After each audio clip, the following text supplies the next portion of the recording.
Hi, everyone. I am Mr. Beat. Thanks for being here tonight. I guess it could be morning where you are if you're like in a different part of the world or afternoon. But yeah, where I'm at, it's the evening, just finished dinner. And this is another episode of 10 questions. We've been doing them more regularly, and I just love doing these. So tonight, I have Zoe B as my guest, and we will be interviewing each other, asking each other 10 open ended questions. We don't know of these questions ahead of time, so it's always a surprise. It usually leads to a pretty awesome conversation. And we'll take your questions at the end if there's time. Usually we go about 2 to 3 hours. And yeah, if you don't know who Zoe B is, she makes great videos. In fact, how I came across her videos was it was recommended to me one of her PragerU, for lack of a better word, debunking videos, analysis of PragerU, and that's something we definitely have in common. So that was, but she has a kind of a wide range of content, I would say. She's also a poet, has amazing cats, and just all around good, like especially like pedagogical content because she has a teaching background. She's a teacher. So I will now welcome to the show, without further ado, Zoe B. Hello, hello. Thank you for having me on. I am so excited. Yeah, I thank you so much for being here. When I said yeah, I was like, yeah, yeah. That's how excited I am. Yeah, this is the first time we've met, so it's cool to collaborate. And Yes. we found out that we had watched each other's videos before, so that's always a bonus. I think the PragerU element kind of like is the commonality. Yeah, but if anything I left out, like if you want to like give any more information to the viewers about yourself. Yeah, no, I think that you covered it pretty well. I'm just a fellow video essayist. I don't know if you consider what you do video essays. Do you consider them video essays? That's not the Well, first question. That's a sometimes no, that's okay. Sometimes, Mm, usually though, it's just I would call them more explainer type mhm. videos. Just boring educational videos. Well, yeah, I try to as someone with a writing and teaching background, I try to sort of weave that line Mhm. of video essays. So yeah, just about education, literature, social issues, stuff like that. Wide range. Yeah, and it is kind of funny because, like, I mean, some of your most successful videos, I think, are the um, PragerU debunkings. But it's like you kind of your audience will let you know, and oh, we really like that. Yes. And but there's also times you're just like, I want to make what I want to make. So I want to. I really appreciated your last video actually, about Mm. parents. The real reason why parents want to homeschool their children. I think it tapped into something that is not talked about enough, but it's related to one of my questions, so I won't go into it too much. But like, everyone, go check out Zoe's video about what's it called? It's called What parents' rights really means. "Parents' Rights Really Means." Yes. Yeah, and um, spoiler alert, it's about control, but that's okay. It's still the way you kind of break it down is amazing. Um, just Thank kind you. of like I don't know. I think that's something you learn is when you teach is that um, you learn how to break down things in a way that doesn't. It's just so like, oh, this is easy. I mean, unfortunately, a lot of video essayists on this platform, in particular, they can sometimes get a bit pretentious. You know what I mean? Like using big. Your words, not mine. I mean, yeah, I'm not going to name any names, but like, yeah, yours are very easy to digest for someone like myself. Let's just leave it at that. Um, but yeah, I will begin it to break All the right. ice. And this is always a good, like, it's just a background question. So, oh, and I have a tracker so we stay on track. Perfect. There we go. Okay. How did your teaching background prepare you to become a YouTuber? Oh, what a good question. I think I do actually think that it was sort of what you were just saying, that it helped me to think about how to explain things in ways that are easy to understand. It helps me, like, break down issues into their most, like, core component parts and then, like, scaffold them. So I mean, this is, viewers, feel free to tell me in the comments that I am wrong and off base here. But I like to think that one of the strengths of my work is that I do a good job of placing enough building blocks that getting to my conclusion and like getting to the end points of the videos feels straightforward and natural. And that's definitely, I mean, like scaffolding and the like building of lessons is really one of the like fundamental things that they teach you in teacher preparation courses. Um, Other than that, I think it also helped me with learning how to take feedback because in learning how to teach, you get a lot of feedback from your superiors, people telling you, like, hey, that lesson kind of sucked. Here's what you can do better. But also, at least at the college level, you get a lot of student evaluations that are very honest and sometimes are wonderful and sometimes are not, just like YouTube comments. So that's, I don't know that anyone is ever like fully prepared for YouTube comments, but I definitely was at least somewhat inoculated from those. Yeah, yeah. Uh, and a lot of times, well, you taught college, right? Or do you still Mhm. teach college? No, I stopped teaching in May of last 2 years ago. Oh, wow. We Yeah. left the profession around the same time. Oh, Yeah, May of 2021. yep. That's when I did too. So that's Wow. a little trippy. Wow. And you taught literature, Like writing, like basically writing. just Okay. basic like essays and stuff. Very See, boring. see, not pretentious. You said the word stuff. I love it. But yeah, no, I mean, I taught teenagers, mostly high school, also middle school, but I think, yeah, it's more, the feedback is more immediate. And before that, actually, what helped me prepare for teaching was performing music in front of drunk Oh. strangers in bars. So, and I did that just the other night for the first time in years, and that's something that talk about. Um, well, it can be both humbling, but also, like, you get, like, an adrenaline rush, and your ego does Mhm. get inflated a bit because, like, when it's going well, you're like, "Oh, I'm awesome," but when it's not going well, yeah, it sucks. Um, Yes. alright, well, so yeah, Alright. what you got for, and you don't have to go in any certain order, we go out of order all the time on this. Awesome. I think this was my immediately I knew this was gonna be my number one question. So, as a YouTuber, do you think that your channel name's similarity to Mr. Beast has been a net positive or a net negative in your life? I can't believe you're the first person to ever ask me that in one of these. Yeah, that's a good question. I did have someone ask me in person this once, and I said, but kind of 50-50. But the more I think about it, I think it might be more like 60-40 as a positive because, like, Mm. it, I at first when this, because I started my channel before Mr. Beast. I have been around. I one of the OG. That was a little cringe saying that, but OG YouTubers. I said it again. Yeah, like I had a YouTube channel in 2006, and my first educational video I ever made was 2009, and then first made them public in 2011. And so, like, then Mr. Beast comes along, and it's like, oh, this is annoying. But also there's other Mr. Beats apparently. Like, there's this guy in Mexico that's a Mr. Beat, and I don't know Mm. if that's his real name, but Matt Beat is my name, and that's what my students call me because it was my name, or it is my name.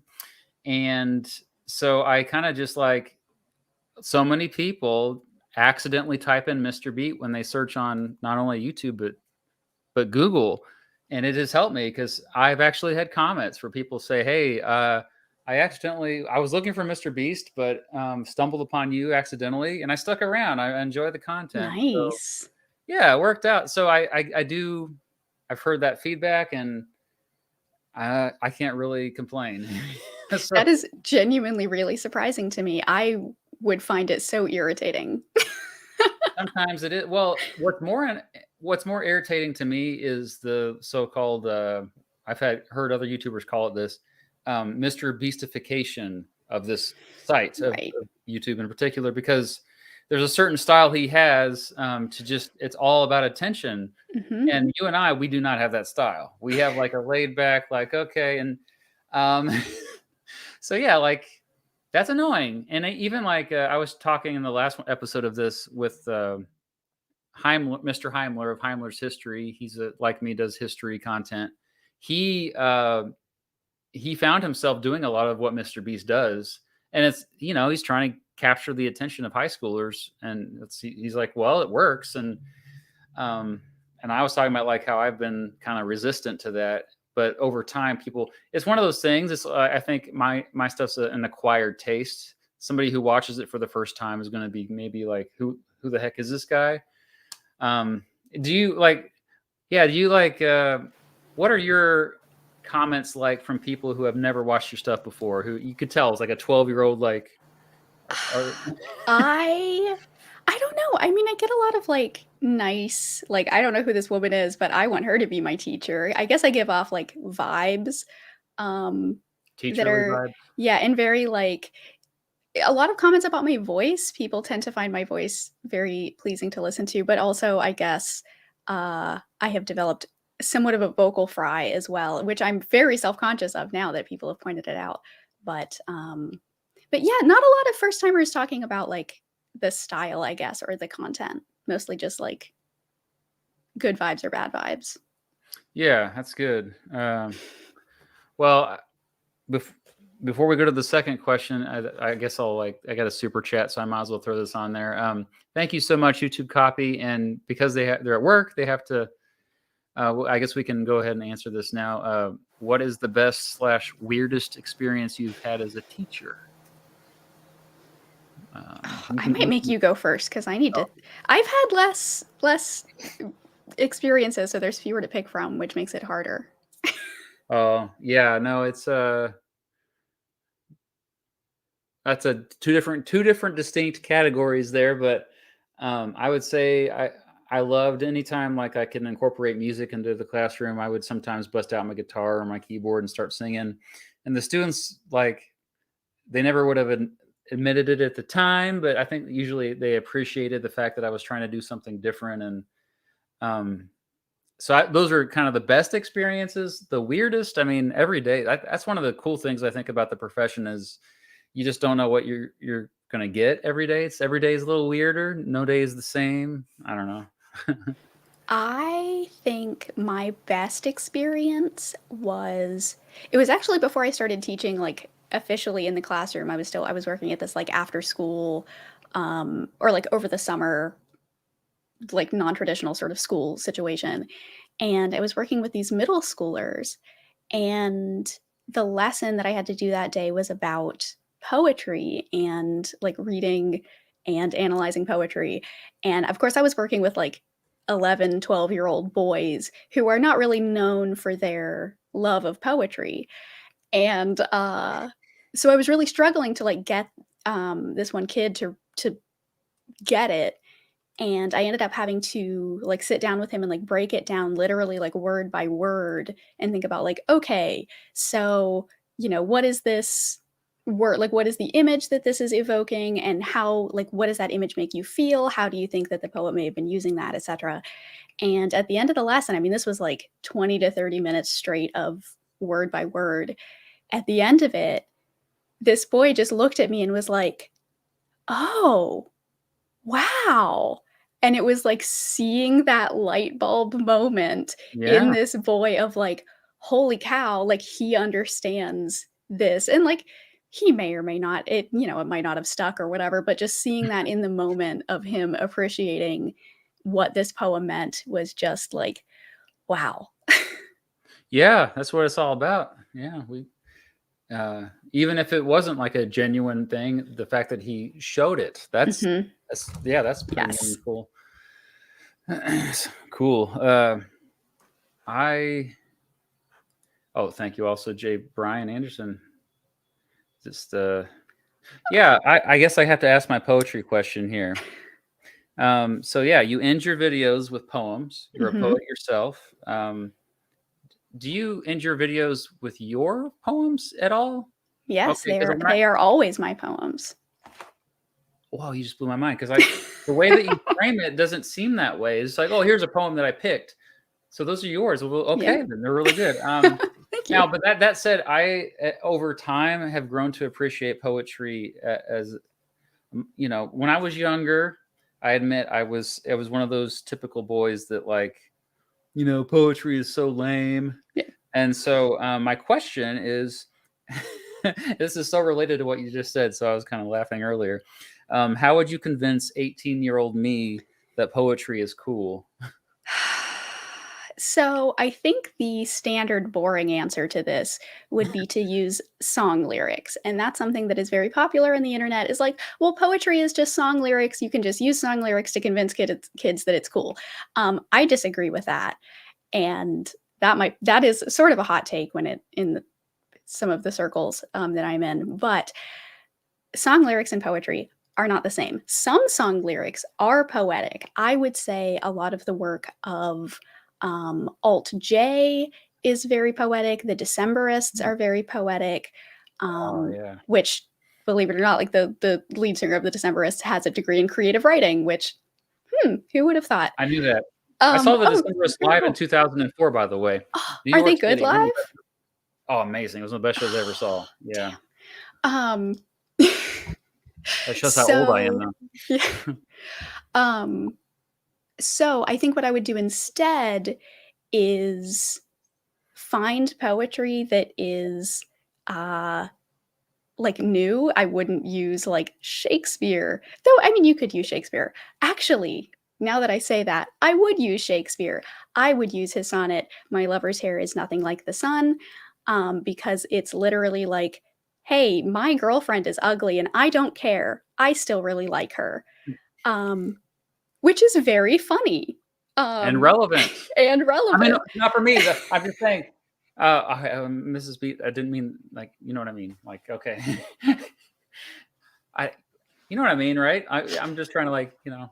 It is a Anyway, norm yeah, I feel like a lot of even, like, love songs and stuff are very like, "You're perfect, you're can do no wrong," and Shakespeare is like, "Nah, nah." yeah. Well, it's just So, yeah, appreciating. that's what I would use. I think just seeing someone or like, you know, I think what the relevant part is the like seeing someone loving someone for who they truly are, not the superficial reasons we tend to like.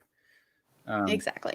Gosh, that sounded bad though. Anyway, yeah, so great answer. I never would have expected Shakespeare would be a way to get 18-year-old me to get into poetry. So nice. All right, it's your turn. Um, Oh, oh gosh, oh, now I have to decide which of my things to pick. Um, okay, so this is sort of related to that super chat that we got. Um So I think that a universal experience in teaching is having one of those moments in the classroom, whether it's like a conversation with a student or a lesson goes really well, that you feel like, holy cow, I love this job. Um, Hopefully, many teachers have had this. Many teachers that I've talked to have moments where they are like, wow, this is my calling. I love teaching so much. So, for you, what was that light bulb moment of, wow, I love being an educator? well, I do love telling stories, and one of my favorite things was like telling a cool story and getting that real time reaction that I can't quite get in the comment section of YouTube. That I do miss that. Like, um, I really got into like telling the stories of the assassinations of presidents. That's something I was just always Mm, fascinated with myself growing up, and so like I had this big presentation, and like I even like rehearsed it beforehand, and although you know as you know teaching these days is much more student centered, they kind of like you don't, a teacher doesn't typically just spoon feed the information anymore. It's more skills based, yada yada. But I mean, sometimes the kids just want to, like, they want a little break. And then when you have the attention of every person in the room, even the kid that typically does not pay attention, their heads down, or they're, on their phone in their pocket. Um, that that's the stuff I loved. And that, didn't happen very often, but made up for some of the other stuff. Nice. Along the way though, the thing is, we do it for the people, the relationships that you form. So that's what I miss the most from leaving the classroom. I don't feel like I get that from my Discord server the same, or my comment sections. Hmm. What about you though? What do you miss the most from since you've been Yeah. out of the classroom as long as me? I miss the students, and I don't know if it is different. It probably is, but not in a way that I am able to like quantify or describe. The difference between teaching children versus teaching adults. Um, and especially because like I only ever had my students for a single semester at a time because of the way that colleges work. Um, Um, and so it was always so sad. You get like 16 weeks with this person and then they're gone. But I loved being on campus and being able to like see students just like around school and like talking to them as, adult to adult after they left my class. And just, I don't know. Yeah, I think the people really is the thing that you can't get with YouTube. yeah, we all kind of experienced it collectively during the pandemic. I mean, Yes. I came back and taught half and half. Like, half my students were online, the other half were in the classroom. This was in the fall of 2020, and we were trying to do it, and everyone had masks, although a lot of the students weren't even wearing the mask properly, and it was very stressful. But I was just so happy. We were all just so happy to be in the same room as each other. Yeah. It's weird. I mean, that something so simple could be, and it's weird also that I would say there was a certain percentage of people that thrived being at home, and like during the Hmm. pandemic, they're like, this, I hope the world never opens up.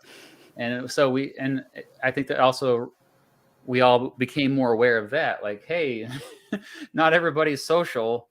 Um, Yes. so yeah, I found a lot of silver lining during the pandemic, actually. Like, for one, I sleep more. Before the pandemic, I did not sleep much. Um, let's see if I have a segue here for the third question. I never do, but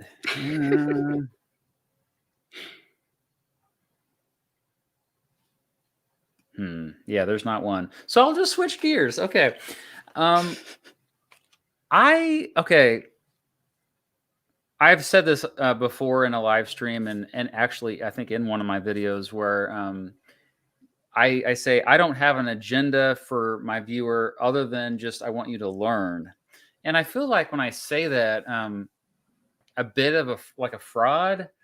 It's like, maybe I do, like, maybe subconsciously I do have an agenda, like, and I'm just not aware of it.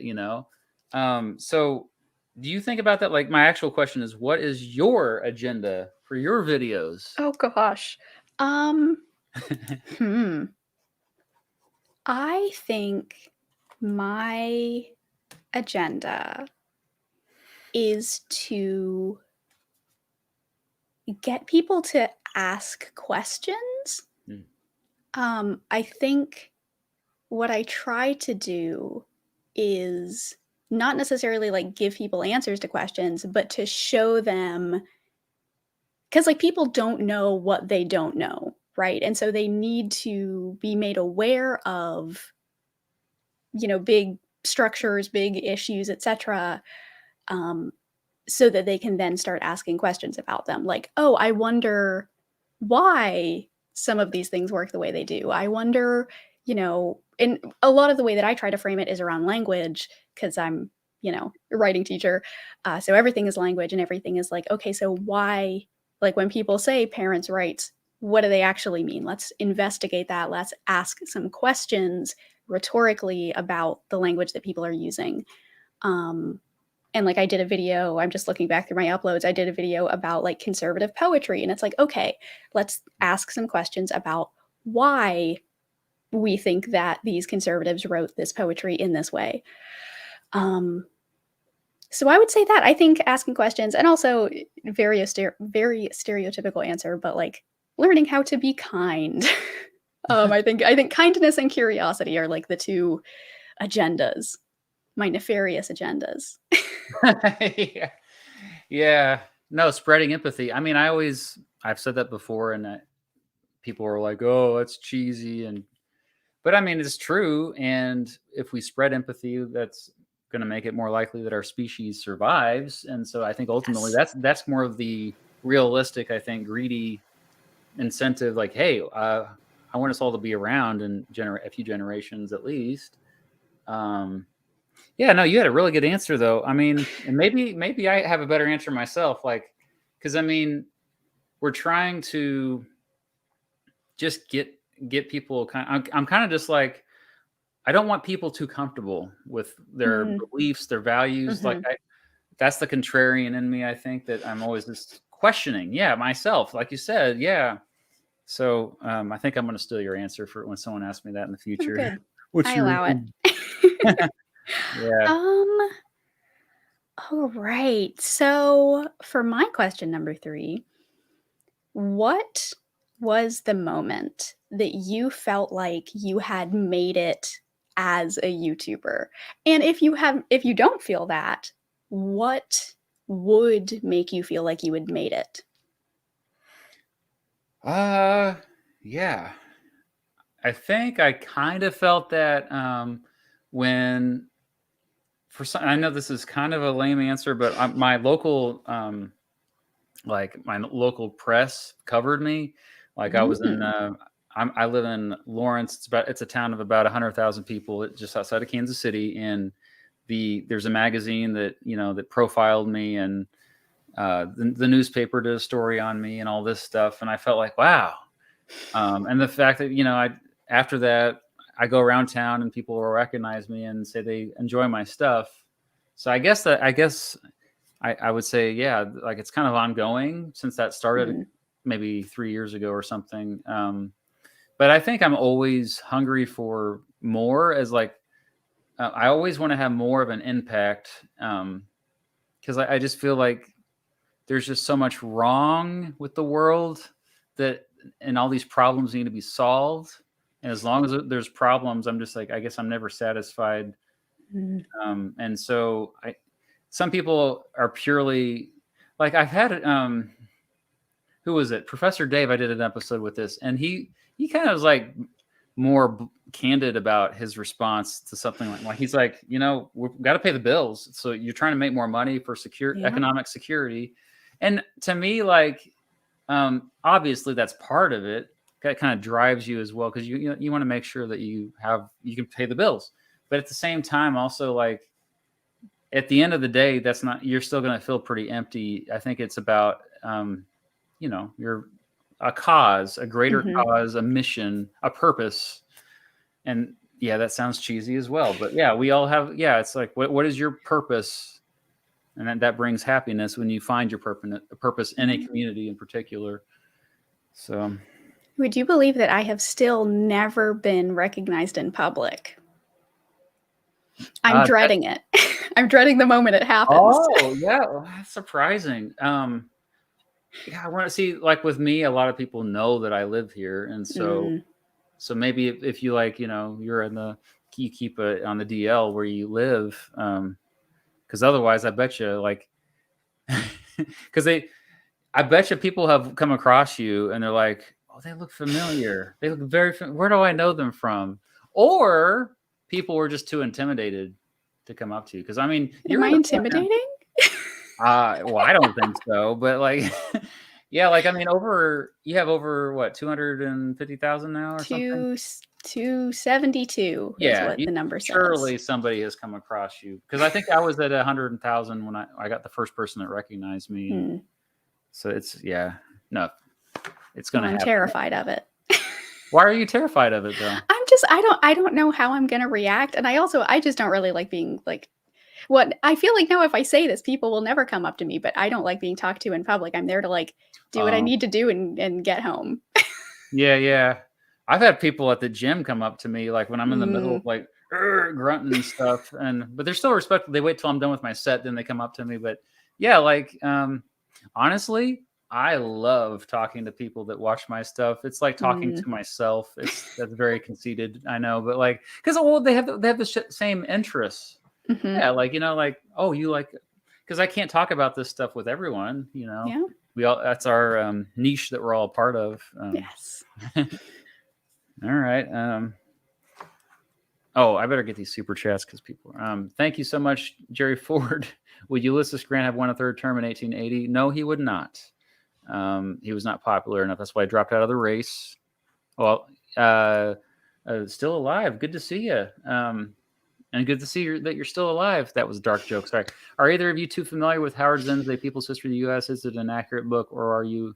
I've answered this question before, so I'll just let you. Are you familiar with Howard Zinn at all? I have read excerpts. I have the ebook copy of it. I've never actually read it all the way through. Um, and I wouldn't know if it's accurate because I don't have a background in history. I mean, yeah, I think most of it is. I think it's just slanted, Mhm. but honestly, it was slanted and like it needed to be slanted because you needed something to like challenge. That's how history is, though. It's always like constantly like here's one interpretation, here's another, and that contradicts it, and they're just battling. Yes. So yeah, I think uh, it's weird that I get that question a lot. And Aaron L., thank you so much. As a graduate student in the last year of my PhD, I've got my fair share of teaching in. What's the most valuable skill you developed in your teaching careers for YouTube and or life? What a great question, Aaron.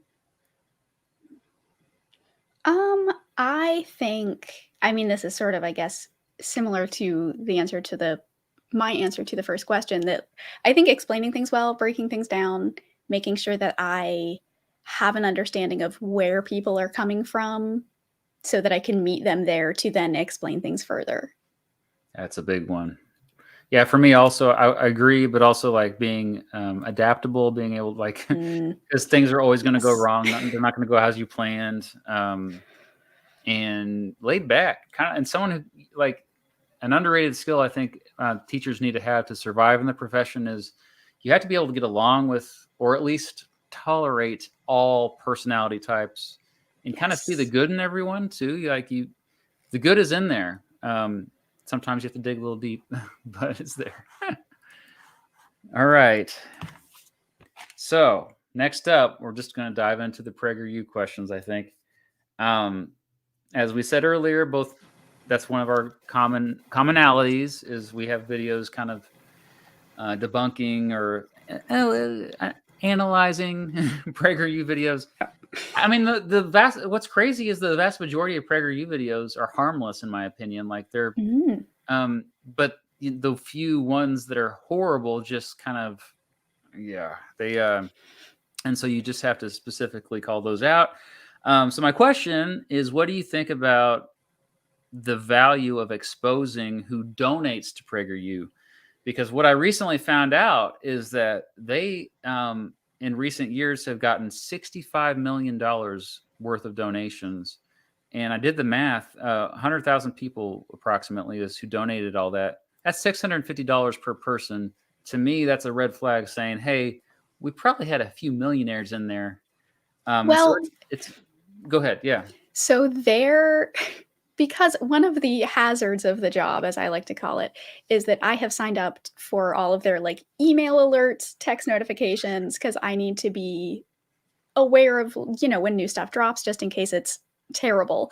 And so I get emails about their yearly galas that they throw. So they throw these galas usually either in like Palm Beach or in um, LA. And tickets are like $5,000 is the lowest. Wow. But you can buy the like $10 million tickets in order to get like a special whatever, something, I don't remember. So yeah, they most certainly have incredibly wealthy people who donate to them. I think that was just I for 1 year, $65 million for 1 year. oh, that's even worse. Oh, I I don't know enough about how a lot of these sorts of things, like nonprofit finance, works. Um, but I imagine that there is some sort of like, quote unquote, like dark money trail that you could connect between them and some other groups like the ADF or um, any of those other groups that ADF, are what does that the stand Alliance Defending Freedom. Oh, they're for? Oh, a, oh, yeah, huge. they've gotten involved with Supreme Court cases I over the am years. Yeah. sort of sneak peek for my next video. I'm going to be talking about them and their effect on the public school system because, yeah, they have their hands in all of those Supreme Court cookie jars, which is fun. Um, but yeah, I don't know if that is a good enough answer. It felt sort of like a non-answer. Well, so maybe you're saying it's just it's too difficult for us to expose because I mean I always say follow the money. It's Mhm. kind of cliche, but it's a lot of times people that lean to the left they don't have the same money behind them, and it makes sense because they're challenging the status quo often.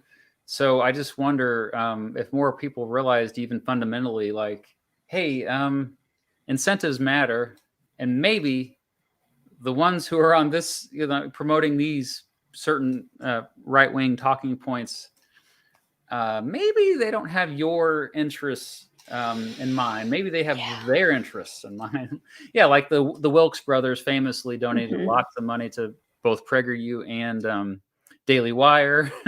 And I know you've touched on Ben Shapiro before as well, and his empire. And they have like I know PragerU alone has, I believe, an estimated between 75 and 100 employees at least, Mhm. probably more at this point.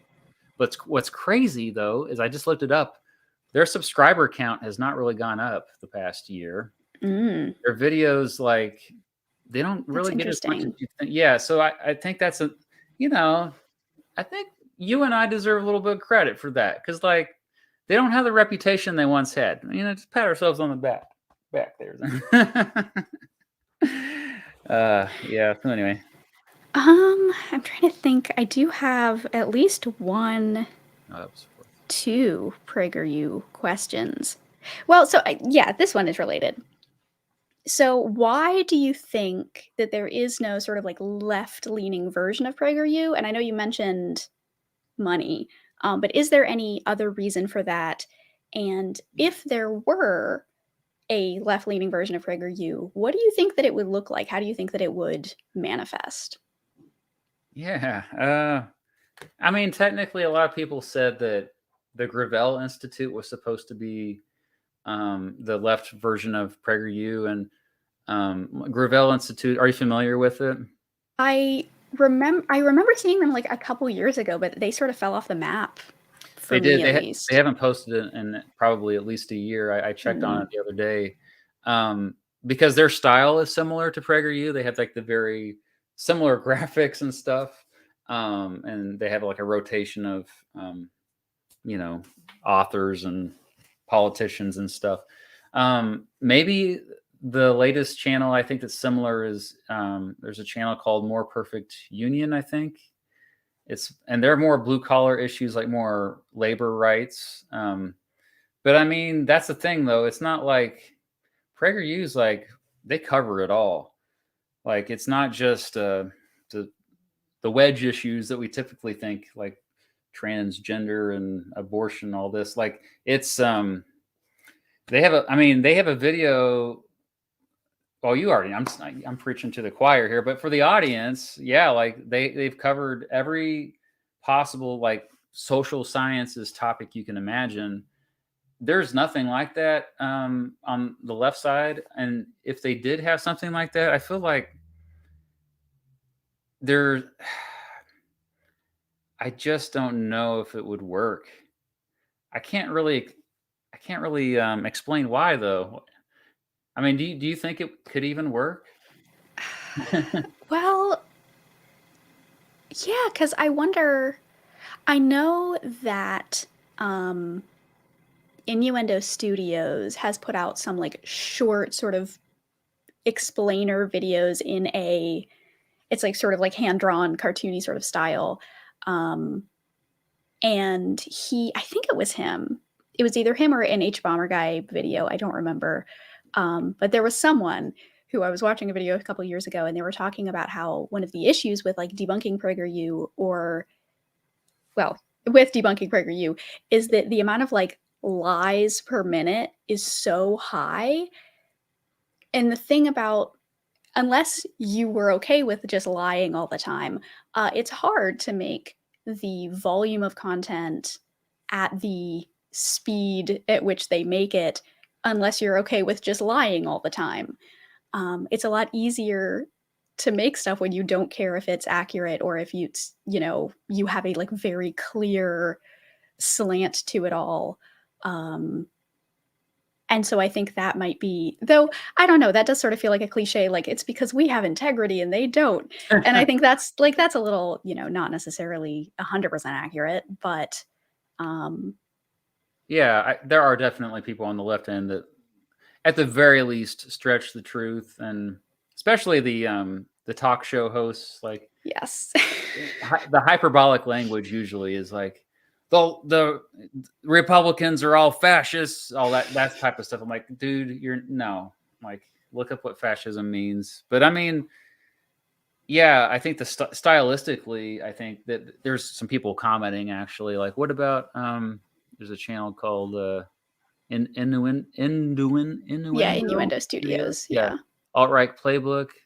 Yeah, That his videos are really good. I like them a lot. Second Thought, who I've actually reacted to, and I've messaged him a couple times.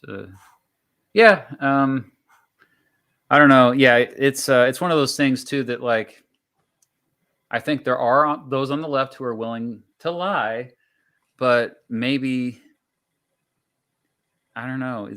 They're just, we just don't know about them.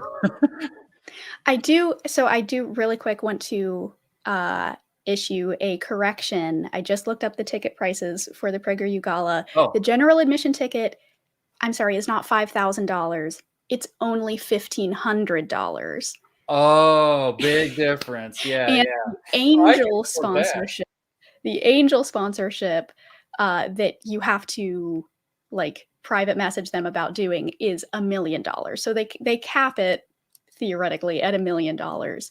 Uh, that's the information on the gala. I just wanted to make it clear the details on that. That's my. Imagine if we did something like that for our YouTube channels, like, and we're nonprofit. Like, Yep. it all goes back into the Well, business. yeah, $1,375 of that general admission ticket is tax deductible.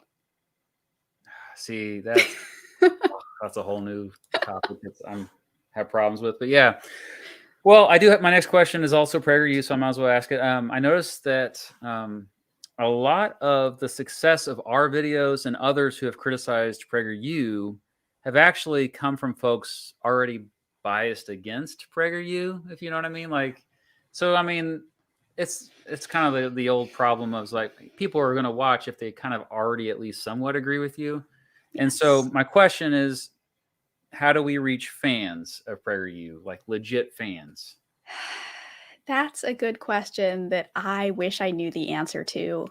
Um, I think the way I try to do it, and I don't know how successful it is, but the way I try to do it is by um, talking about them in good faith as much as possible. Um, and so, like, I tried to do that and talking about them in their terms because a lot of people, I'll just give an example. So, in my video, How PragerU Hurts Students and Teachers, I talked about the PragerU lesson plans Yes. that they have available for free on their website. And the reason I talked about it is because PragerU Kids is now a resource that teachers are allowed to use in several states, with more coming, they say. So it felt relevant. So I instead of looking at the content of the lessons, because that's something that people talk about a lot, is the like content, the like historical content of the videos, the like political content of the videos. Instead of the content, I wanted to look at the like pedagogy of it and like, is this actually a quality teaching resource? And I used the criteria that PragerU themselves set for their content. So it was like, we want our content to do ABC. So I'm like, okay, let's see if this actually does do ABC. Spoiler alert, it didn't. Um, and I think that this was evidence that I was doing something right, because I actually got a lot of pushback from people who were like, who were otherwise in agreement with me, who were like, no, you can't separate the content from the structure. You can't avoid talking about the politics and just focus on whether it's a valid educational resource or not. And I feel like to the people who felt that way, they sort of missed the point of the video. Like, everybody knows, if you're, on this side, quote unquote, everybody knows that the content sucks. There are 1,000 videos talking about the content. Yeah. Right? Literally. So like, there's nothing that I can do that is new and interesting. And it's not going to change any minds. If it was going to change minds, it would have done that already. So I decided to do things using their terms and do it in as good faith as I could. I don't know if it worked. I did get some comments from people saying that like they otherwise agree with PragerU, but wow, these lesson plans do suck. So maybe they're not as good as I think they are, which like that's a good sign, but I don't know if it's enough. Yeah, I think I saw that video. It was really good. And I think at the core of it was that they said they were going to teach skills, not even critical thinking. Like we're talking in terms of Bloom's taxonomy, like just basic skills, and they weren't even accomplishing that. No. So yeah, like if you want them to know your propaganda, you need to like do this. It's like you were giving them advice. So like people could argue that you were helping them in that video, by the way. I mean, honestly, PragerU, because I know you're listening. If you want to hire me and pay me millions of dollars to make your lesson plans, I probably won't, but I would be flattered to even be approached. You have integrity. But you could, if you're in there, you could be like a spy. Oh, yeah, that's true. It's too late to be a spy. I guess your face is all over these PragerU videos. Oh, but damn I it. mean, I did look into that once. I did look up, how much money does these typical employees of PragerU make? And from what I can understand, they do pay fairly well. That's good. It's like a good company to work for. I mean, I think it's a lot of things to like. I say the same thing about Fox News. I think a lot of these Fox News anchors who say outlandish things, like I think if you were just even like Sean Hannity, I think one-on-one he would be a pretty reasonable person and a nice guy. But he knows what he has to say. He knows how to get those ratings. And same thing with Tucker Carlson, who now, I mean, it seems like he's become more irrelevant since he left, because so like, but they just, they're just trying to get the money. They're going for the money. And it's part of me is like, well, I can understand, like, because that's at the end of the day, so many people are just trying to survive, and they're just like, sure, they want the world to be a better place, but first and foremost, they want to take care of their families and all this. So, all right, it's your turn. All right. So my tablet just shut off. My second and last, I only got two because I don't know. My second PragerU question is, what is your favorite PragerU video? And this can either be one that you actually think is like not bad, or it can be the one that you like love to hate the most. Oh, what was it? There was I think it was a Civil War video that they did, and I actually, I think it was, if I remember correctly, I could be wrong, but they had a war, like a video about the Civil War that was pretty good. And I used to show it to my students because back then I didn't know. like a lot of teachers fell for this stuff. Like they just thought it was only educational content. Um, and I'm trying to find the specific video. I don't remember which one it was. Dang it. That is But so interesting to me that they like thought it was genuine educational content. That's just really interesting. well, a recent one they did is that. Oops, sorry.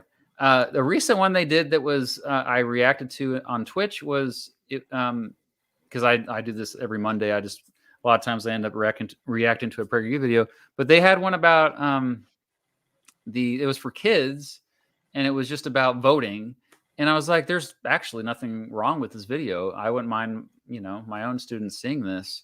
So, like I said earlier, a lot of times most of their videos are harmless. It's just that, then they'll like all of a sudden throw at you. Like I'm just looking at I'm gonna share the screen actually so we can all see what I'm looking at.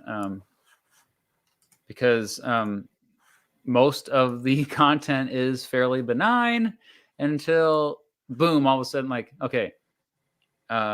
Like the one that I was checking out today, I didn't watch the whole thing. I was like, oh, should I watch this for a react? Was should sexual books be allowed in schools? And obviously that one's probably going to do really well. But then look at this, like the one they just released 18 minutes ago, just 638 views. Mm-hmm. Just a podcast with Dennis Prager. That's probably boring, but actually, I'm kind of surprised how some like that one has 802,000. That's surprising.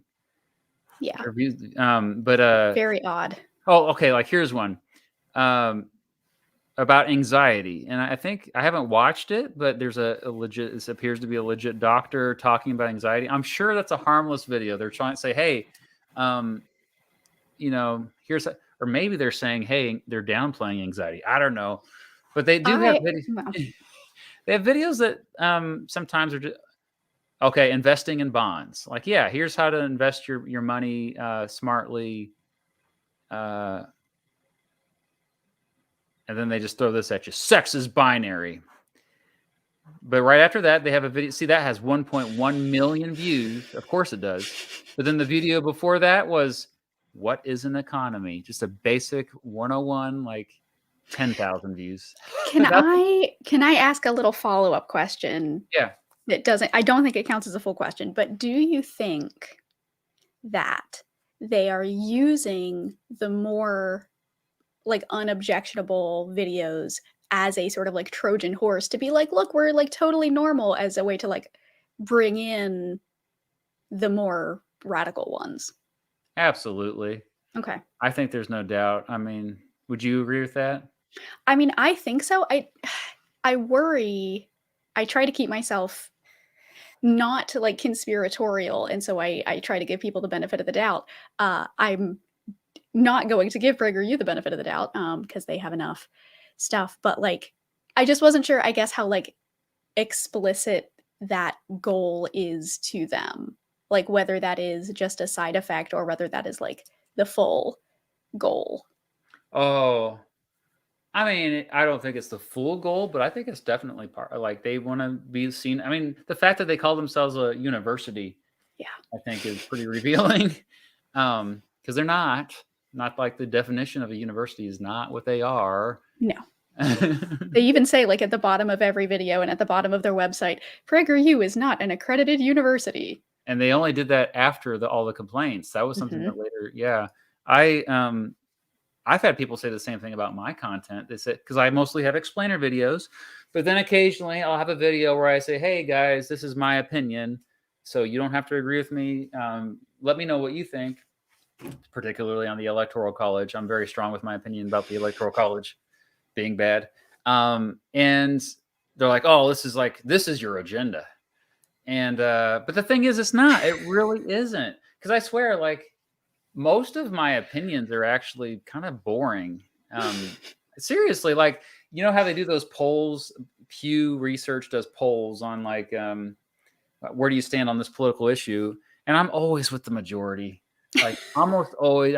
So like, I'm not like this radical revolutionary trying to like brainwash a generation. I'm just like kind of what we were talking about earlier, spread empathy, try to get people to question things and critically think. And I think what may come as a surprise to a lot of people is that the majority does actually tend toward I don't want to say like, like a leftist beliefs, because I don't think that's true, but like the majority of people do want better healthcare. The majority of people do support gay marriage and trans rights. Like the majority of people are supportive of a lot of these things. It just feels like they're not because of a lot of the like major narratives um, that we Yeah. hear on the news. Yeah. The news that's corporate backed and kind of status quo often. Yes. And so they want to protect what's already there. So yeah, I mean, it's, I think a better word is just more forward thinking. Like Yeah, this that's a good, society is yes. change is something that we have to accept. And I'm actually going to make a video about that too someday. Oh, I've nice. been putting it off. Like, why do people fear change? It's really an important question to. Anyway, okay, number 6. We're keeping it moving along here. So we don't go for 5 hours. So, and this is, we're taking, and it's not PragerU anymore. So, um, you back to that video that you recently released. It just like that was kind of like the video I was watching. I was like, you know what? It was cool to have a conversation with her about this. And so then we reached out to you. But yeah, why don't children's rights get more attention? Maybe the answer is obvious, but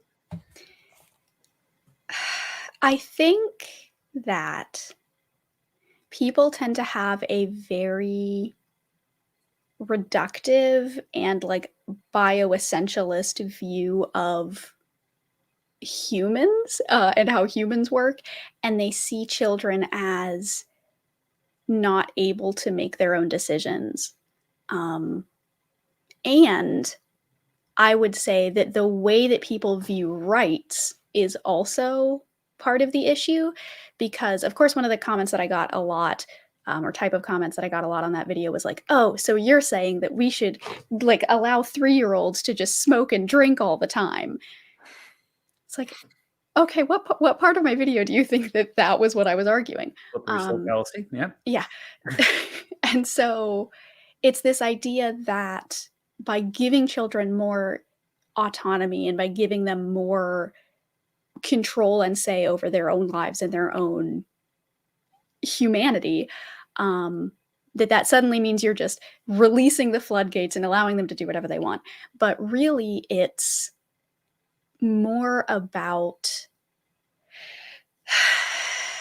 I guess, like liberation in the philosophical sense of being like free from fear and coercion. Because I think that's the issue, is like children are being like coerced in ways that are harmful. Like I talked about that in my video about like the grading system and why I think that like a lot of the ways that the educational system is set up is just like bad for students, and that they deserve more autonomy. So I don't know if that really answers your question. I guess because it's just complicated, and we see kids as less than humans. I don't know. I feel like that's not a very good answer. Oftentimes the same. No, that's a good answer. Oftentimes the same people who like shout so much about fetuses, like they have the same rights, the right to live. They have human rights too, and they can have compelling arguments. In my opinion, a lot of people disagree with me, but because like when does life truly begin? All this, and it gets philosophical. But then once they're out of the womb, all of a sudden, like, oh no, they're your slave. Like it's weird. And like the Yes. thing that I can't get over is how, during the pandemic, we had all this extra funding to provide free school lunches to every kid. Like, and that was such a wonderful thing. Like, I have 2 daughters, and we can afford it, but just the fact that they're I mean, nobody, there's that stigma wasn't there anymore, because you know how it is. Those kids that have free and reduced lunch, they try to hide it, but they never. There's See, for better or worse, the area that I grew up in and like where I went to all of public school, K through 12, was a poor enough area that every single student got free and reduced lunch. Oh yeah. So yeah, we were in basically a socialist utopia where all children got to eat. Does your audience know where you're from? Can I say Yeah, where? the socialist utopia of West Virginia. West Virginia. Yeah, the irony of to this day, like they're very the state's very dependent on federal Yeah. funding, very big welfare state. Yeah, no, I mean, so I don't know what it like to me, it's the same thing with older people. I noticed this during the pandemic.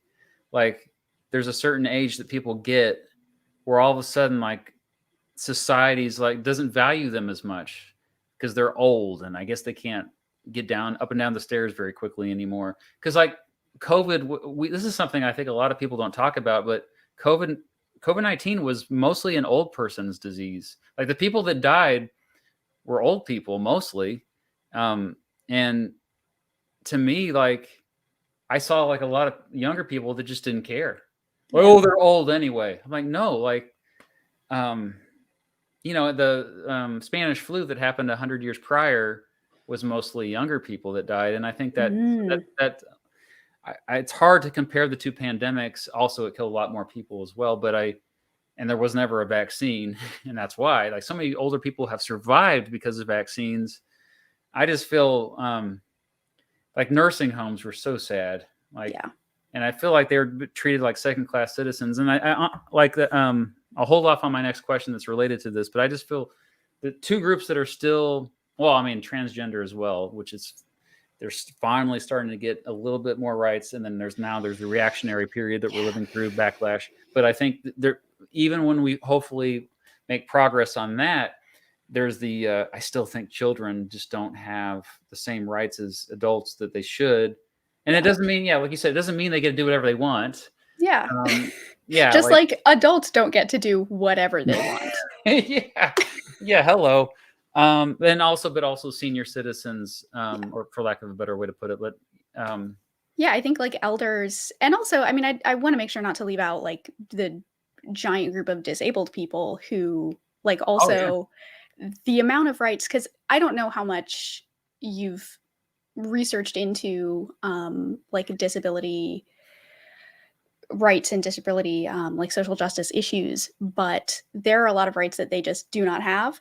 Um, for one, a lot of disabled people, depending on like the benefits that they get, if they get married, they do not any longer receive those benefits from the government. So the way that really, many of them describe it is that like they don't have the right to marriage, because if they do get married, they lose all of their benefits, and a lot of the time their partner will not be able to support them um, themselves. So it's if you look into it at all, it is definitely really incredibly frustrating. And another group that was just and continues to be really just treated unwell throughout the pandemic. So yeah. No, I just assumed that because like the 1960s kind of ushered in like this mhm. wave of like it started with the civil rights movement, and then you had like the farmers,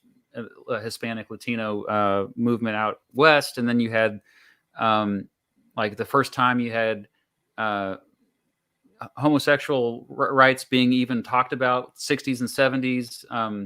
And then part of that was all in Native Americans as well. Mhm. Part of that was the disability movement, and Yeah.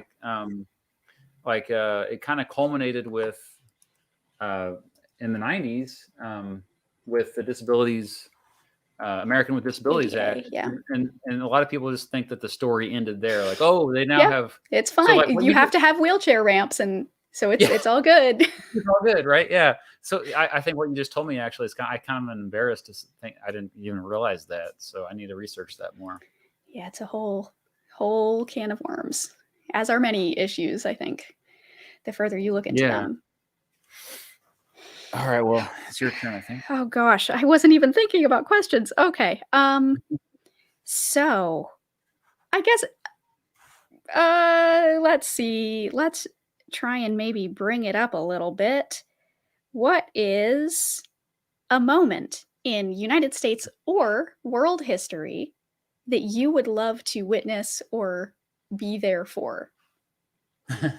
I have got this question in another episode Oh before, no. but I might give a different answer this time. that when I said in a different episode, I said the watching the largest explosion of all time, Mm, the hydrogen bomb, Tsar Bomba, and the Soviet Union in 1961, I think would have been just like something that just really, it's kind of like similar to, staring at the stars, but like times 100. Um, so, but so on the flip end, like maybe a societal thing, I think it would be really cool to just kind of like um, march alongside Martin Luther King Jr. Like he's pretty much my favorite historical figure. Like I don't know, he was able to unite people in a way that especially living in the current era. There's not a lot of figures that can do what he did. mm, But the other thing that's weird is that he wasn't as popular as we think back then. Um, and so that's another weird dynamic. I think the strange thing is like, I think I'm going to make a video about this too, but it seems really morbid. I'm a morbid kind of guy, but like, it's kind of weird that we had all these political assassinations in the 60s and then even into all the way up to the 80s and then since then stopped. Like it's and I think a big reason why is because people realized here's my hypothesis. I'm not saying this is just throwing this idea out there, but they realized like, oh, you're actually like their ideas will be stronger if mhm. you turn them into a martyr. And like it's the same thing with the Kennedys. Like today, the Kennedys are just so. But when I go back and like read about like Robert Kennedy, John F. Kennedy, I mean they were okay, they're good, but it's not like they were like they were 100 years ahead of their time. I mean, I think Teddy Roosevelt was more ahead of their time than. And someone tried to assassinate him. By the way, they didn't. He survived, and he still And gets his. he just said, nope. Yeah, yeah. Anyway, where was I going with that? Was that your question? Oh yeah, Martin Yeah, it Luther was. King Yeah. Jr. What would you like to see? Yeah. So the older I get, I think about like, well, was Martin Luther King Jr. was Martin Luther King Jr. overrated? Because like again, he was assassinated. Because like we put but at the same time, I do go back and I read like there's a lot of things that he really was like 100 years ahead of his time. Like Hmm. um, and we don't talk about it. We always talk about like the big speech in 1963, judge people on the content of their character, not the color of their skin. But the juicier stuff comes later, like between 1965 and Hmm. 1968. Yeah, like he was. Yep. Uh, Pretty cool. yeah, so I encourage everyone to read his speeches from the last few years of his life. So because you can't say the same thing about the Kennedys or any of these other, like he really was just a visionary. Yes. So all right, before we do the seventh question, I sorry, the super chats are kind of Cenk Uygur, I think is how you pronounce his name, running for president. Is he actually running? I've heard that like he's not actually, but then like people are assuming. Has he actually officially said that he is? I believe so. Okay. Yeah, I think he announced it on the Young Turks, their show. Mm. Um, I saw like the little excerpt from it, but the thing I Googled afterwards is like, wasn't he born in Turkey? And sure enough, he was. And so I don't even think it's legal that he could run because the same problem he's going to come up against is that Arnold Schwarzenegger, a lot of people wanted him to be president, but Yeah. he was also, born in Austria. So, or was he born in, he was born in Europe. So yeah, I don't know. He's definitely somebody, at least he's younger. That's all I can say. Yeah. Um, oh wow, another future teacher here. Ooh, And cool parrot. Wow. that is Um, cool. yeah, I mean, you could have advice too for Zane if you want, but I would just say like echo what I said earlier is you have to be able to get along with all types of personalities. And being laid back is what's going to like allow you to succeed in the profession, in my opinion. Yeah, Uh, I don't have much advice for high school teaching other than I don't know, maybe well, I don't want to say things that'll get you fired, so don't. Oh yeah, Never be mind. careful about what you post on social media for sure. Yeah, do that. Um, John Oliver's show is like to compare Oh. PragerU on the left. I think to a certain extent, but it's comedy though. It's satire a lot of times. Yeah, I think that I would say the same thing about that as I would about, like, Colbert or Jon Stewart. Jon Stewart, that's his name? Yes. I don't watch very many of them, because 'cause I'm not huge into, like, comedy, but, I do like John Oliver. I think he's my favorite of the group, but, but yeah, I think the fact that it's comedy makes it different. Um, but that's a good I think he's one of the closest, options that we've listed so far. Yeah, they definitely I think can stretch the truth and misrepresent the other quote unquote side, but um and also, hey, this person said Mr. Best and Knowing Better. I already did an episode with Knowing Better. He also used to be a teacher. He taught high school social studies. So check out that episode. All right.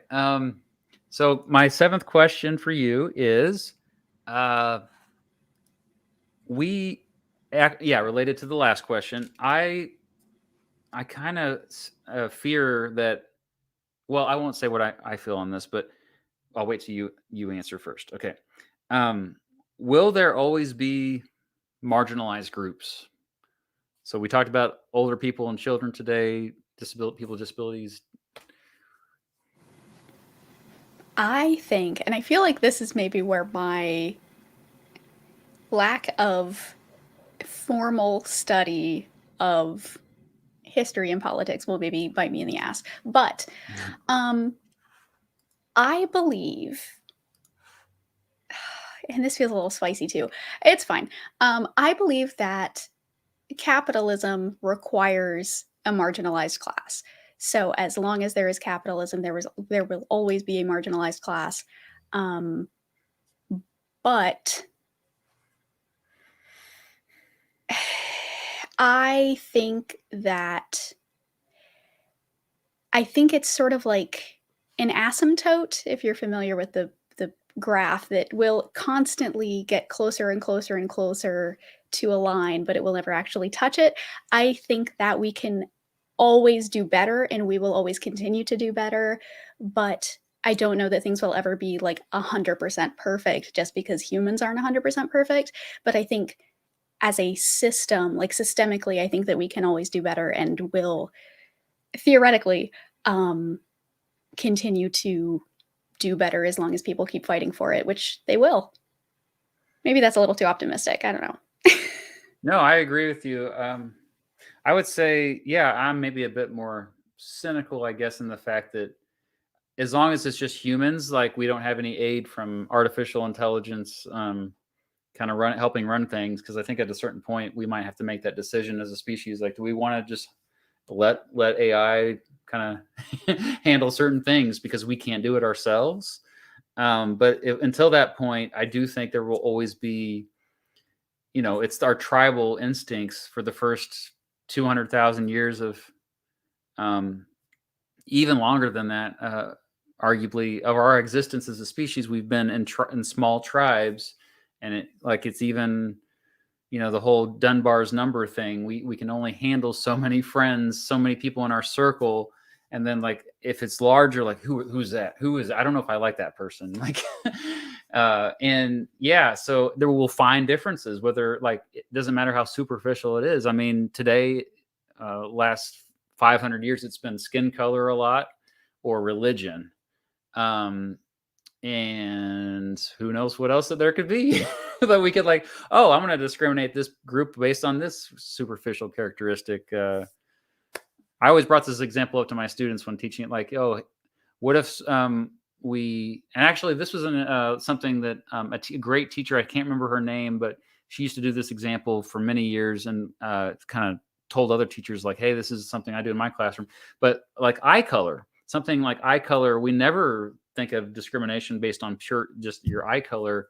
And so how ridiculous is it that we like looking at the melanin skin colors, so but yeah, something else ridiculous could come up.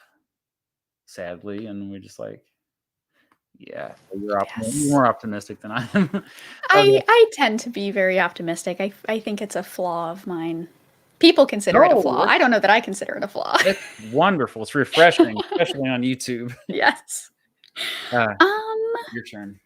oh, let's see. Um, da, da, da, da, da. Okay. This one is from my husband. Like I mentioned to you in our chat before, my husband was the one who actually first started watching Mr. Beat, and that's how I found your channel.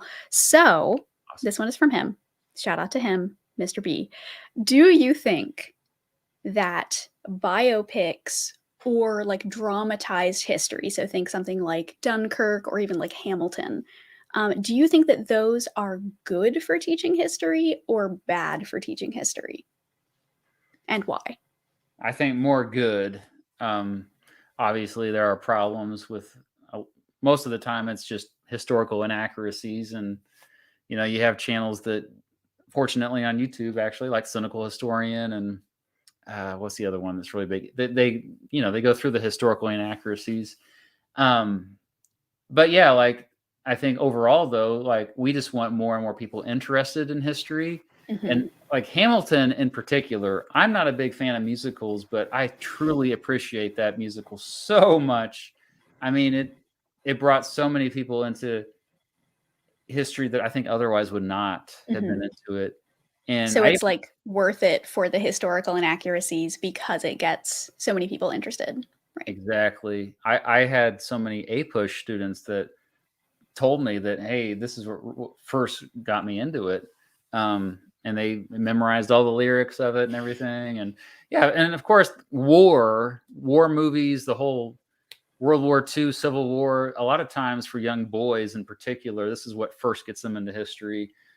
Civil War for me was the thing that like, oh, yeah, like when I was in middle school. But also for me, it was Forrest Gump. It was having a good history teacher that did impersonations of historical figures in class, and um, so yeah, it's a combination of things I think. But anything, just I'll take it all. I think it's a net positive. Get them Nice. interested, make it relevant. Good. Yeah. Okay. Wait. I might hold off on. Well, I'll answer these quick. I'm sorry about these questions. Because do I you have don't mind. It's your yeah. stream. Okay. Well, do you have thoughts on the recent House Speaker debacle? Do you follow this stuff at all? I follow it a little bit. I don't know how you are with swearing on this. If it's like not allowed, then I won't.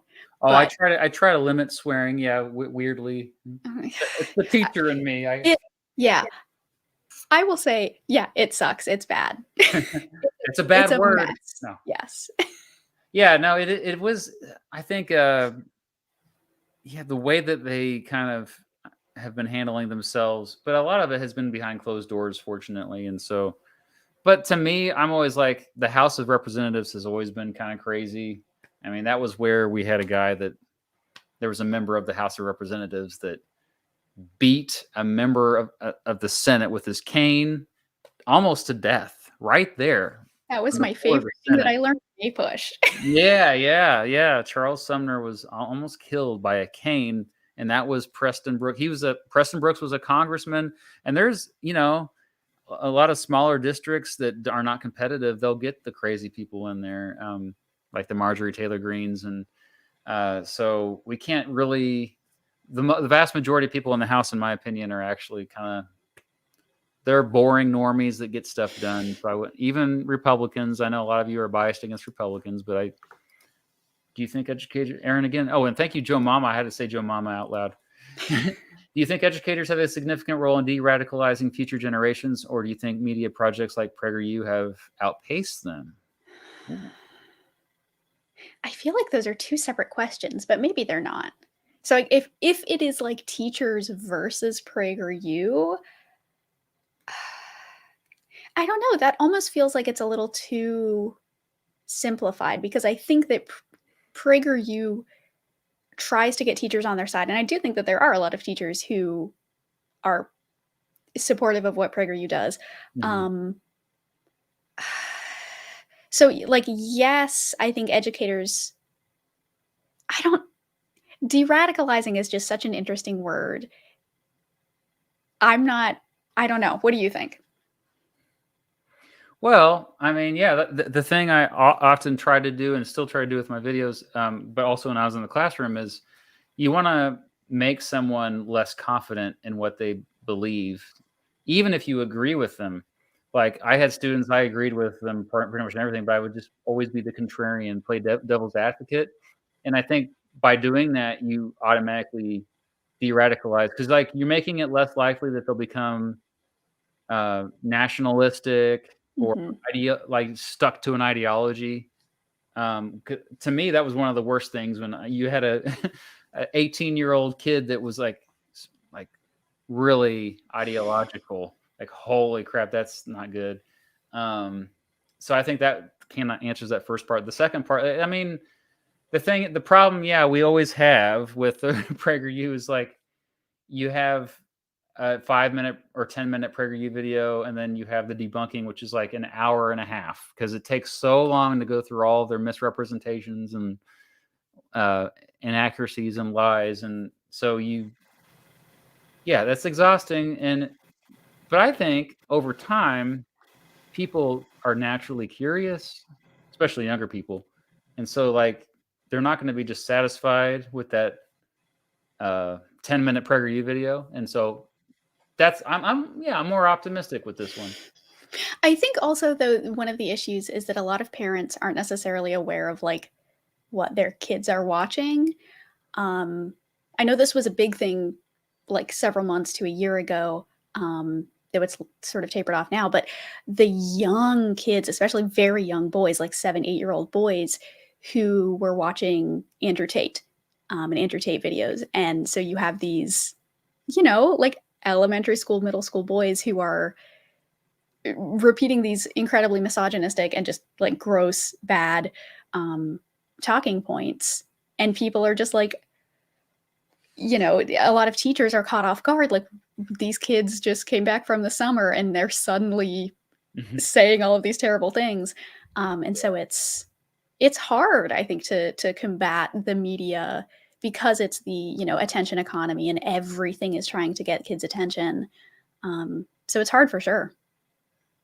I'm always still optimistic though, because a lot of those young boys outgrow that. Yeah. And especially when they realize they're not going to get any, if they want to hook up with a female later in life, they're not gonna, that's going to hurt their chances when they're, yeah, that's so, what is your opinion on Mormon influence in American history overall, positive or negative? I would say, I know it's a cop out, but I would say both. Like, yeah. I have no opinion on Mormonism. You don't I'm have to answer. Once you get with religion, you got to be careful with some of this stuff. Okay, moving on. I believe it's my turn. Mhm. All right, so,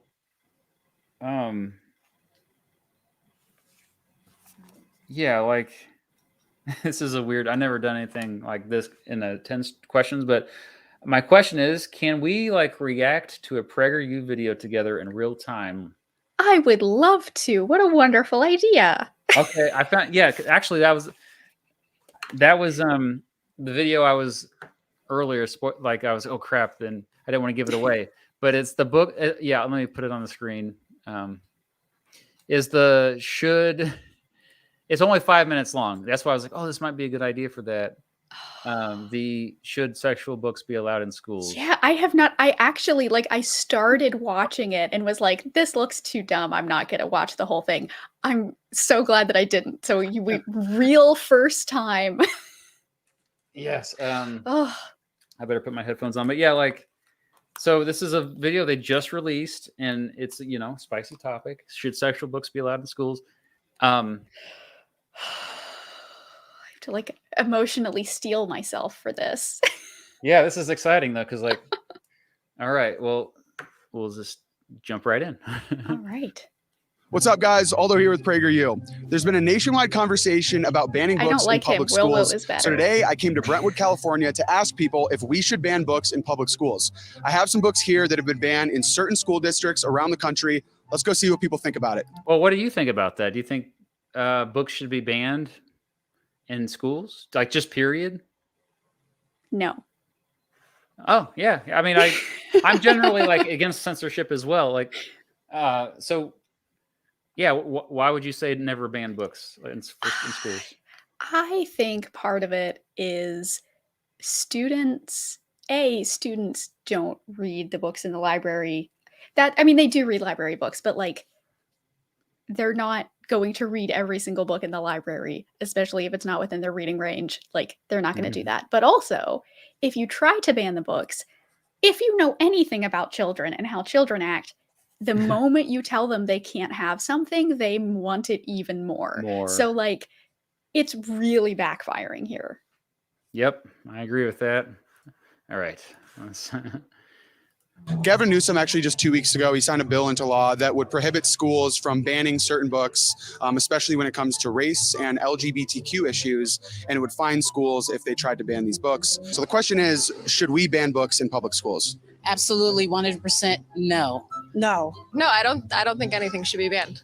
I'm not for book bans at all. I don't think so. No. I think they're in California, right? I believe so, yeah. It seems like they do fly their people out to other places sometimes, but this seems like California, just given the like mountains and stuff in the background. We got all that money from all those balls they have. Yep. Of course not. Why not? Well, it's like freedom of speech, right? Like that's like, I don't know. I watched Handmaid's Tale and I feel like that's how that starts. Why not? Because we have to educate them on everything. I think it should be up to the parent to choose what they would like to have their families read. And I don't think everyone should be making universal decisions for every parent out there. So I have some of the banned books here. I was wondering if you could read some of them for me. This is... That's an interesting angle, the parents' rights angle, actually. That's like, that probably piqued your attention there. I think that all of those people's answers were not great. Like they're fine. My opinion is for why books should not be banned. I mean, it's the reasons I said before, but also because like the thing about public schools and public school libraries is that they should have a variety of content for children to choose from, and content that is good for kids. And some of the things that are good for kids is learning about who they are and their ancestors and their cultures and some feelings that they may not have had words for that now they will be given the vocabulary to describe. I had a very sheltered upbringing. I've mentioned this many times, and you know, it was really shocking when I finally came across certain things like as a young adult. I'm raising my daughters now. Like I have a 12-year-old and a 9-year-old. My wife and I, we raised them in a way where like, you know, we're not going to like, if they have questions, we try to answer them as best we can. And we're not going to, the only time that we like don't have them look at something is if we think it's going to traumatize them. Like if it's going to give them nightmares. In fact, I was even like, my 9-year-old is really into Stranger Things right now. And that's to me, if I was a 9-year-old, I would be having nightmares, but she's totally cool. Not one nightmare. And that's the thing. It's like, your child is braver than me. It is pretty scary. But the thing is, like, if you make it taboo, it's almost like you were saying, it's like they're going to just want to find out about it even more. So, okay, back to this. Gender Queer by Maya Kobabe. Could you read this bottom part here for me? Oh, here's the gotcha. I'm sorry. This is like a literal sex scene. Like this is actual like booty sex. Here's one of the books. It's called Let's Talk About It, The Teen's Guide to Sex, Relationship, and Being a Human. Trail your fingers around and over your vulva. Flutter your fingers lightly from place to place. Tug, pull, and rub your labia. Circle your... It's about masturbation. This is from a book called This Book is Gay by Juno Dawson. I love that guy was not phased at all and they just like cut from it. Like, I can't believe they left it in there. It's a normal, like. So, yeah, that's the thing. Like, okay. I think what it is that was pretty revealing, wasn't it? Because if to that guy, it was not taboo. It's like, whatever. Like, Yeah, like they're using correct like clinical language for things. Like And this is something that like 99% of humans probably are going to like want to know at some point, because you do have the 1% that asexual that probably, or whatever the number is. But yeah, generally this is something that's it's a mainstream thing. Like it, but because of the this goes back to, I think, the culture of the United States with yes. the going back to the Puritans. All right. Offered in a Wisconsin school district, and I was wondering if you could read this for me. Handies. Perhaps the most important skill you will master as a gay or bi man is the timeless classic, the hand job. This is called Let's Talk About It, The Teen's Guide to Sex. Maybe if you want to read this section here. When you're ready to play with your body, there are a few things to try, but the first thing to learn is that a happy vulva or penis is a wet vulva or penis. If you have a foreskin, play with it. Slip a wet finger between it and the glands. Maybe not. Okay. Apply broad pressure to the outside of the entrance. Circle your butthole. Okay, no, kids maybe should not be reading that. All right, so here's one book called Fun Home by Allison Bechadel. What the Yeah. Okay. Another passage, do you want to read that for us? We're each busting a load into this bottle. If you don't come, you have to drink it. Gavin Newsom wants these books in schools. Okay. Could you read? Oh yeah. There we go. So now they're attacking a straw man. The thing is, one of the most important, what's the word I would use here? One of the most important things, let me be very specific. One of the most important things about sex ed, and that includes things like literature. One of the most important things about sex ed is that it teaches students consent. It teaches students what is sexual and what is not. It teaches them like what is normal and what is not for figuring out what is going on with their bodies. It also teaches consent and when you are being asked to do something that is not good. And so it like gives students the vocabulary to understand what is happening. And there are some of these books that students have used as, what's the word I'm looking for? That students have said, like, I would not have known that I was abused if I had not read this book and learned about this. And that's like, especially that last one where I assume I have not read that particular book. This is all out of context, so we're not. That I assume that part is showing like this is a bad thing. These students were like pressuring, or the other children were pressuring this kid into doing this, and he learned that that was bad. That's good for kids to know, Yeah. right? Like Yeah, I'm like angry. Yeah, I think the fact that these could be seen as tools to fight against pedophiles, like to prevent grooming from happening. So Yeah. I thought we as parents don't want that to happen. So if the kids need to know to watch out for this stuff. And the other thing that I'm always kind of puzzled by is that if a kid sees all this stuff, are they more likely to do it? And I think the answer is no. I think they're the same. I think they're the same. And I say that because I personally, like I grew up in a household that was like, they did not tell me anything. I didn't know about anything. I had to discover it on my own. And boy, was that interesting. Yeah, it's like, what is the alternative, that they learn it from porn? Because that's not Or good. Like it's other like 13-year-old boys. like I just don't understand. I don't understand. I'm frustrated. It's back to what you said in your last video, though. It's about control. They want to is. be the ones. Mhm. And I think also, like, if you want to prevent the negative things that we associate with sex, which is like unplanned pregnancies, STDs, those are the two big ones. Shouldn't we like tell them all about it? Yeah, I mean, historically, like statistically, teaching abstinence only sex ed leads to more teenage pregnancies. Yeah. That's- So well, all right. We'll keep going here. I know you're angry, but Read a passage for me.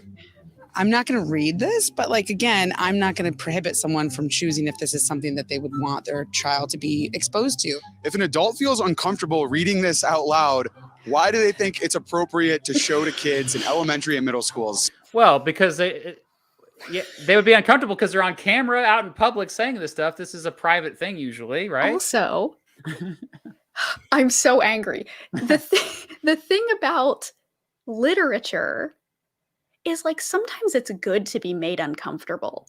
Sometimes it's good to have to sit with things that you're not sure about how you feel about them, because that is how you grow and learn new things, is by being uncomfortable first.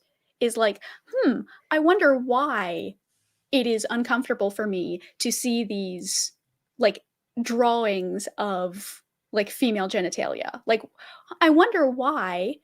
And so then again, I mean, like I talked about before, my whole thing is like getting people to inquire about themselves and ask questions. Like, I wonder why that makes me uncomfortable, not just, ew, it's gross, I don't want to see it, right? Maybe I shouldn't have done this. I'm like stressing you out. Oh, no, it's fine. It's good. All right, just a little bit more. Beats me. After reading these, what do you think about these books? I think it depends where, like definitely not for an elementary school or a middle school, but like high schoolers have sex and That's actually what she seems pretty reasonable to me. I mean, and our elementary school kids, I don't think they're saying this. That right? I don't know. Why would you? Yeah, I don't have enough information to make a judgment. Yeah, they conveniently leave that information out because it doesn't fit their narrative. it's important to know about sex, whether gay or straight.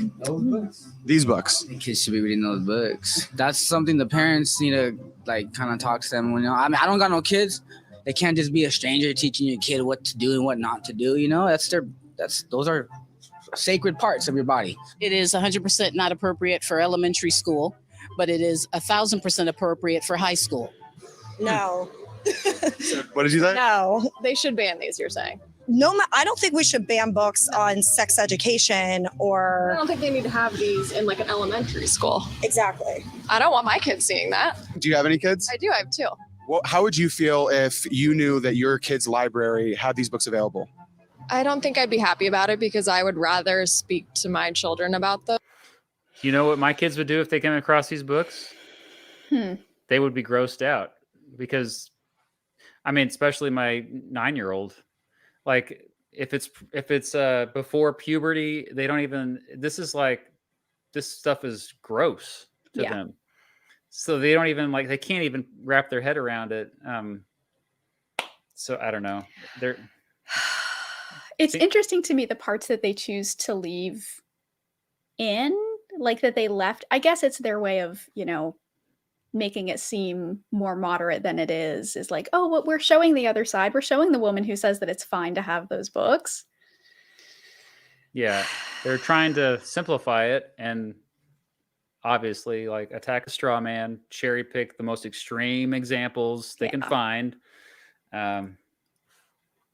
Those things, and not that they shouldn't learn those things at school, but maybe not in this way. I'm really against any books that have any type of an agenda to, educate children about issues that they shouldn't even be thinking about or talking about. The question is, should parents have a right to dictate what material their children consume in public schools? Yes. Yeah. Why? Because that's your child. I think the problem comes, when you hear the word book ban, right? You think of people tossing books into a fire. Right. And when you see these books that they've banned in certain school districts, do you understand why parents might not want these in their kids' schools? Totally. Yeah. Well, you guys, that's it for this episode. School districts, do you understand? All right. So yeah, that's sorry to get y'all riled up there. Oh, no, it's fine. I feel like this is the content people want. I try not to be this angry in videos, so this is the real. As I say, you don't seem like the angry type.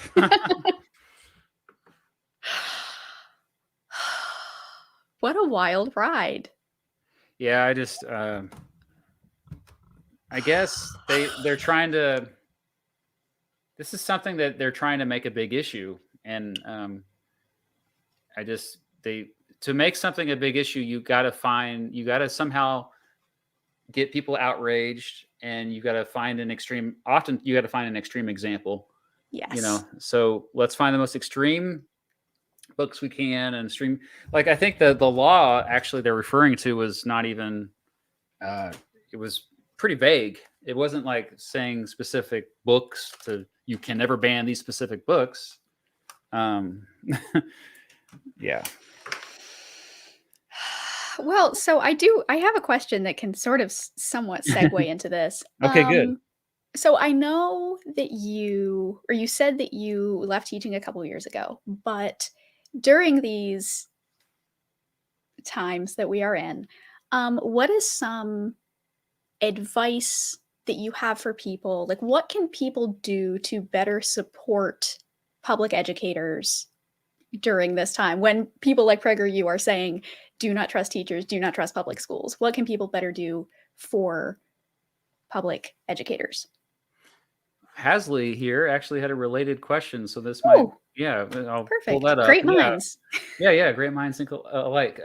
But yeah, so their question was, why is it even worth it to be a teacher these days? With all dealing with I've got this question before in other episodes, but I'm always happy to answer. I think it is. I think it's one of the most noble professions in existence. You feel good about yourself when you go into this profession. You really are having a big impact in a positive way. I think the gun violence, maybe that's a little bit overplayed in schools. I don't think you should feel in danger. I mean, yeah, there's these shooter drills that are pretty anxiety inducing, but and yeah, there are parents that show up at school board meetings. Like they never used to do that when I started out teaching. They really picked up during the pandemic. But I think, and low pay, they mentioned low pay. I mean, yeah, the thing is I think inevitably the pay is going to go back up. The pendulum goes back and forth. And I think we've had a rough patch in recent years. Please be a teacher. I think it's something that's still worth doing because it's about that connection with. It goes well beyond the academic side of things. It's always about, or at least for me, it was about I want this person to be a good human, but also mostly just I want them to be happy, and you care about your students just like you care about your own children, and so that's what gives you the warm fuzzy feelings. That's why I first got into I was like, I want to be a social studies teacher because I just really love history and geography. But yeah, I kind of got over that once I started student teaching. I was like, I guess it's not really about that, because half the time they're not even really getting what you're trying to teach. So you have to just what remains is those connections. Did that answer your question though? I feel like I got a little bit sidetracked. Well, I guess it was what can people who are not in the education system do to support teachers? Oh, I'm sorry. No, it's fine. They're related questions. Okay, yeah. So as far as those who are not I encourage everyone to volunteer at a school at least once in your life, to not go to school board meetings necessarily. Get in the schools. Mrs. Beat and I have volunteered at our daughter's schools, and we've been fortunate to do that. But you also see things that you would never see otherwise, because a lot of times your students are going to tell you if you have this, or even if you don't have students, they're always looking for volunteers. They're always looking for help. And you'll see how it really is. And then that will force you to understand what teachers are going through. Yeah. Good. Thank you.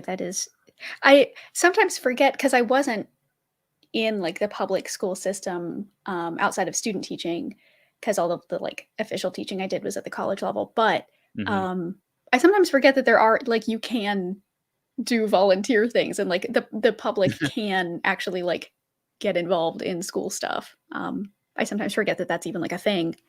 Yeah. especially like with sporting events, extracurricular stuff. Yeah. All right. Well, we're getting to the. Oh yeah, we're under 2 hours, making pretty good time. So Very efficient. yeah, we. Wait, was that? Have I asked you 8 or 9? I Oh think no. that was 8. Okay. This will be 9. Oh, so this is a more lighthearted question. I always enjoy your cats and your videos. This like, I just love cats overall, and I know that you do as well. What are common misunderstandings about cats? In your opinion? So many. People think that cats are these like grumpy, aloof, like, I mean, when you think like cartoon cats, they're always very like sassy and like, I don't care about anything. But cats are genuinely incredibly loving. They have huge personalities and they're just goofy. Like, they love to play, they love to like be around people, at least most cats. Um, and they something that I learned recently that I've been attempting to do with my boys is apparently cats like it when they like getting involved in what you do. That's why cats often like sit on your lap when you're working or whatever. And they appreciate it when you try to get involved in what they do. So I've been trying this feels so silly. But so anytime I see my cat scratching on one of his cat trees, I'll go up and I'll like scratch on it too. So far, I think it's just freaked him out. I don't think that he's sure what I'm doing because he'll just stop and be like, but I am making an effort. So hopefully he appreciates that. But I also have orange tabbies. Like both of my boys are orange tabbies, and orange cats are known for their huge personalities. There is the joke that every orange cat in the world shares a single brain cell that they just give to each other on various days, which is very true. My cats are both. They have big personalities. That's all I'll say. Yeah, it's got my orange cat here, Garfield. Oh yeah. Grew up a big fan of the comic strip. Yeah, a lot of Jim Davis. I read an interview with him one time. And he's like, yeah, like sometimes I just stare at my cat and be inspired. A lot of this stuff, like I'm just thinking, like, what's going on in his mind? Really, just stare at. And that's how he was inspired. Like, just hanging out with his cat. Legit came up with ideas for Garfield. Beautiful. We have I live kind of with my in-laws. They have their own cat that's grumpy, old, and so I keep my distance, but we respect each other. But then we have our cat, which is I think part Maine Coon, and he acts like a dog. So he will just, when you come in the door, he runs up to you and greets you just like a dog does. And so I think that's like kind of he's a gateway cat, because a lot of dog people, they just don't understand. Yeah. We're both dog and cat people, but I think the thing, they're more subtle. They're more also like kind of, you need to earn it type of deal. Yeah. Yes. So I just think cats get a bad rap, and I think, they're also easy to take care of. Oh, for sure. Way easy. Yeah. We have one of each. The big boy, Desmond, he's the one that people always comment on, like, that is a big cat. Which he is, but he's just like large boned. We are working on getting his weight down, but he is just like structurally a big cat. He's one you have to earn it. He's a little bit more timid. He's more of the like traditional cat. But Charlie, who is the smaller one, he'll do the same thing where he'll like run up to you when you come home and like reach his little paws up, like pick me up, and it's the sweetest. Oh yeah, that's cool. I didn't know that about orange cats, because I don't think I've had an orange cat, like at least not since I was a teenager. Where I grew up, we had like a bunch of cats that just kind of hung out, like they had different litters and farm cats basically. All right, cool. Yeah. So it's more lighthearted now. See? Yes. Stress levels went down. Blood pressure went down. Okay. What is your guilty pleasure, or the term I like to use is junk food content that you like to watch? What is the like mindless YouTube that you enjoy? Sometimes I watch I hate to say this, but a lot of the political punditry that really is junk food, because like a lot of times they're just like, it's not really that educational. And I feel the older I get, I really love football, and I understand the brain damage side of it and how. So I do feel more guilty the older I get. Like I'm a huge Chiefs fan and all this. There's a channel called Neurotransmissions. It's really good. I recommend. It's a psychology channel, but they did a video that kind of like changed my mind a bit about like, man, because that's the name of the video, is why I stopped watching football. And it got me to question. I mean, why do I watch they're all going to get brain damage. Not all of them, but a lot of them. And sure, they know what they're getting themselves into. But I feel a little guilty watching it, even though I love it.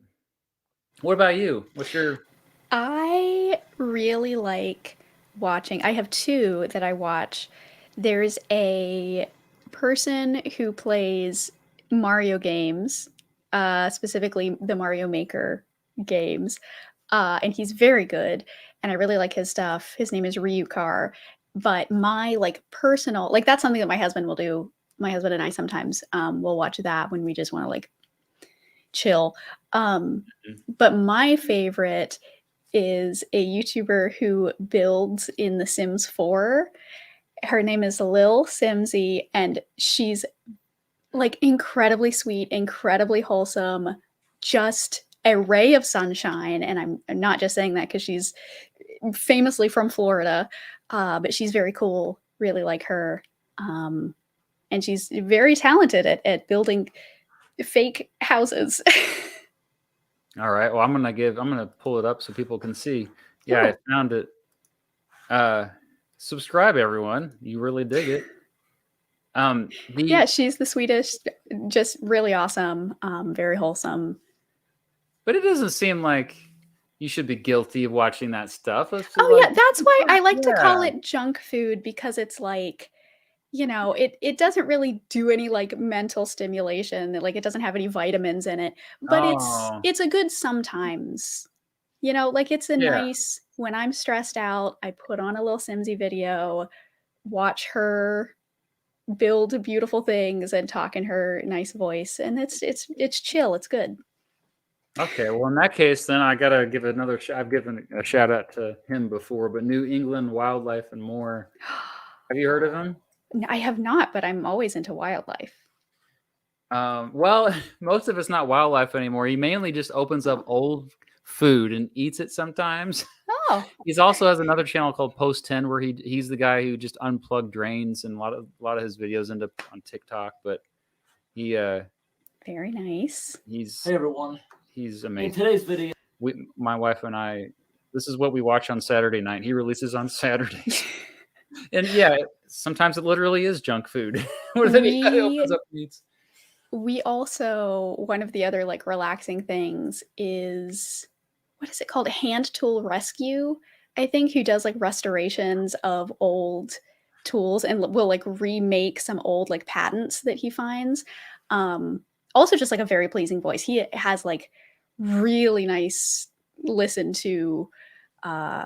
really nice voice to listen to, and also it's almost like an ASMR sort of thing to like watch some of the things come together. But yeah, super great. Do you ever have people say that about your videos, like the ASMR quality? Yeah, people say that they like to put my videos on to like fall asleep to, and I'm never sure how to feel about that, because I was never because like I grew up in an area with like very bad internet, so like I didn't even really watch YouTube until I was already like in college. So I don't have a lot of the like cultural YouTube stuff that a lot of other people have. So that's like an alien concept to me, is like falling asleep to YouTube. Oh, yeah. Well, no, I think it's a compliment. Somebody shouted out Meat Canyon. I don't know, hopefully this isn't appropriate. Okay. I'll check it out. There's so many. I think I've seen so much out there. At least one of those. It looks familiar. the like Oh, art style. you got to just appreciate the animation channels are just just the effort alone they put into their Mhm. videos. Yes. Okay, I think we're to the last Yes. question. Nice. I always try to end it with like at least somewhat deeper question, so that. Oh no, I didn't save a good one for Oh, last. that's okay. Well, maybe you should ask yours first then. Maybe Well, I mean, yeah. like it's a fine question. I'm leaning into the like, I don't know, more like selfish kind of questions. So if you had no constraints, no monetary constraints, no worries about the algorithm or even like what your audience wants, if you could make a video just for you with no strings attached, what would you make? Oh. Well, I mean, let me pull up I have a spreadsheet. that I have ideas. I have too many ideas, but like, I have this whole column. Like, I have an Excel. It's not Excel, but whatever. Oh, Google Sheets is what you call Hmm. it, of like video ideas. And I have a whole column. I'm not going to put this on the screen because, but I have a whole column of like series/channel ideas. Mm. And so I have an idea that I wrote recently, turning C-SPAN into Seinfeld episodes, like with the music, dun, dun, dun, dun, dun, like, and it's making it like and adding laugh tracks. That's just That is genuinely a really good idea. I love that. related to that. Like I mean, this is essentially like time. If time was a resource that was infinite, I would do all this stuff. C-SPAN for the rest of us, like everything that's on C-SPAN, I would just find a way to make it relatable to people because oftentimes it is boring.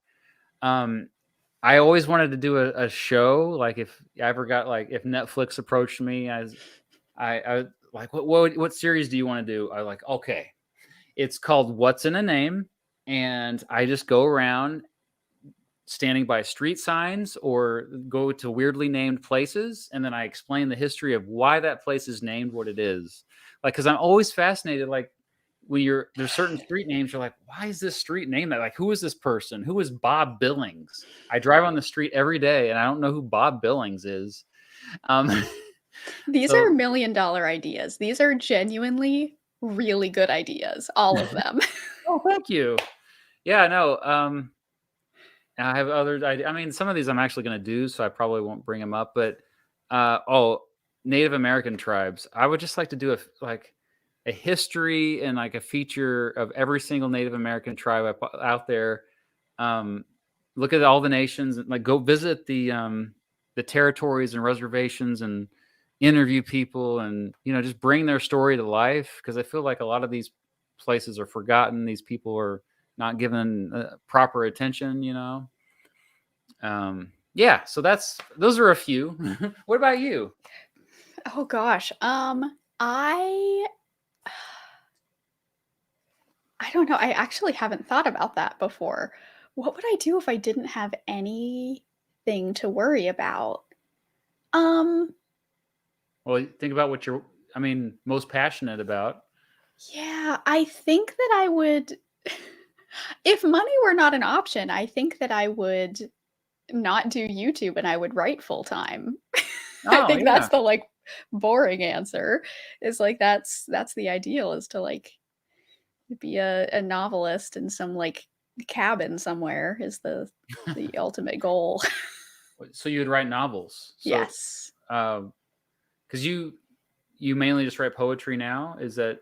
Yeah, there are some writing projects that I'm working on in the background, but they're the like YouTube grind just takes so much. And I spend a lot of time on research and writing for videos because I script the whole thing. Me too. Yeah. And so it takes a long time. And so there's very little time left over for the like other writing things that I want to do. And that's not like I love doing YouTube. I love this job. It's really great. But I think there is some, and I don't know if you feel this way, but there is some like worry about having your whole livelihood tied to such a volatile platform of like, what if it just like what if for some reason Google tanked and suddenly YouTube didn't exist anymore? What would I do? And I'm not going to go back to teaching because like the teaching that I'm qualified to do does not pay really much of anything. So I think I think I like to keep my options open, and I think writing is a good alternate path for things. Though writing also doesn't pay, so It can. it can. But the things that I would write, I don't know are like, the like flashy, books that make people millions of dollars. Well, you just never know. Sometimes I always like that's related to my last question, but before I ask that, I think about my other creative ambitions too. Like, because before I made videos, I made songs, and my band Electric Needle Room. I still occasionally record, and I do miss it, and I have ideas for songs, and I want to make this big ambitious album about where I write a song about every single state based on everything I've learned about the states researching for videos. But the thing is, like, I think as long as you're able to scratch that itch, that the creative itch. So as long as you're creating something, I always say, that's why I feel like I haven't like missed it too much, because I'm still at least being able to. And same thing when you're a teacher, it's a very creative profession. So as long as you're able to like find that creative outlet, I think. But yeah, it's good to have backup plans, because you're right. YouTube could be gone. I think about that all the time. That's why I even like went ahead and started putting my stuff up on Rumble. I was like, you just never know. I've written a couple books myself. A lot of those, my first book, I should say, actually, a lot of that was from my scripts for my videos. I just like, nice, altered it to make it in book format. So people were like, "Oh, this is just watch your videos." Well, I mean, but some people just want to sit down and read a book, So, but yeah, that's another good backup plan too, because like I encourage you to like pursue a novel, because like you could also promote it on your YouTube channel, and then when one day YouTube does tank, that's your backup. Like, you can carry that forward. All right. Well, yeah. So my question is actually, do you think there is currently a creativity crisis? Oh, what a question. Creativity crisis.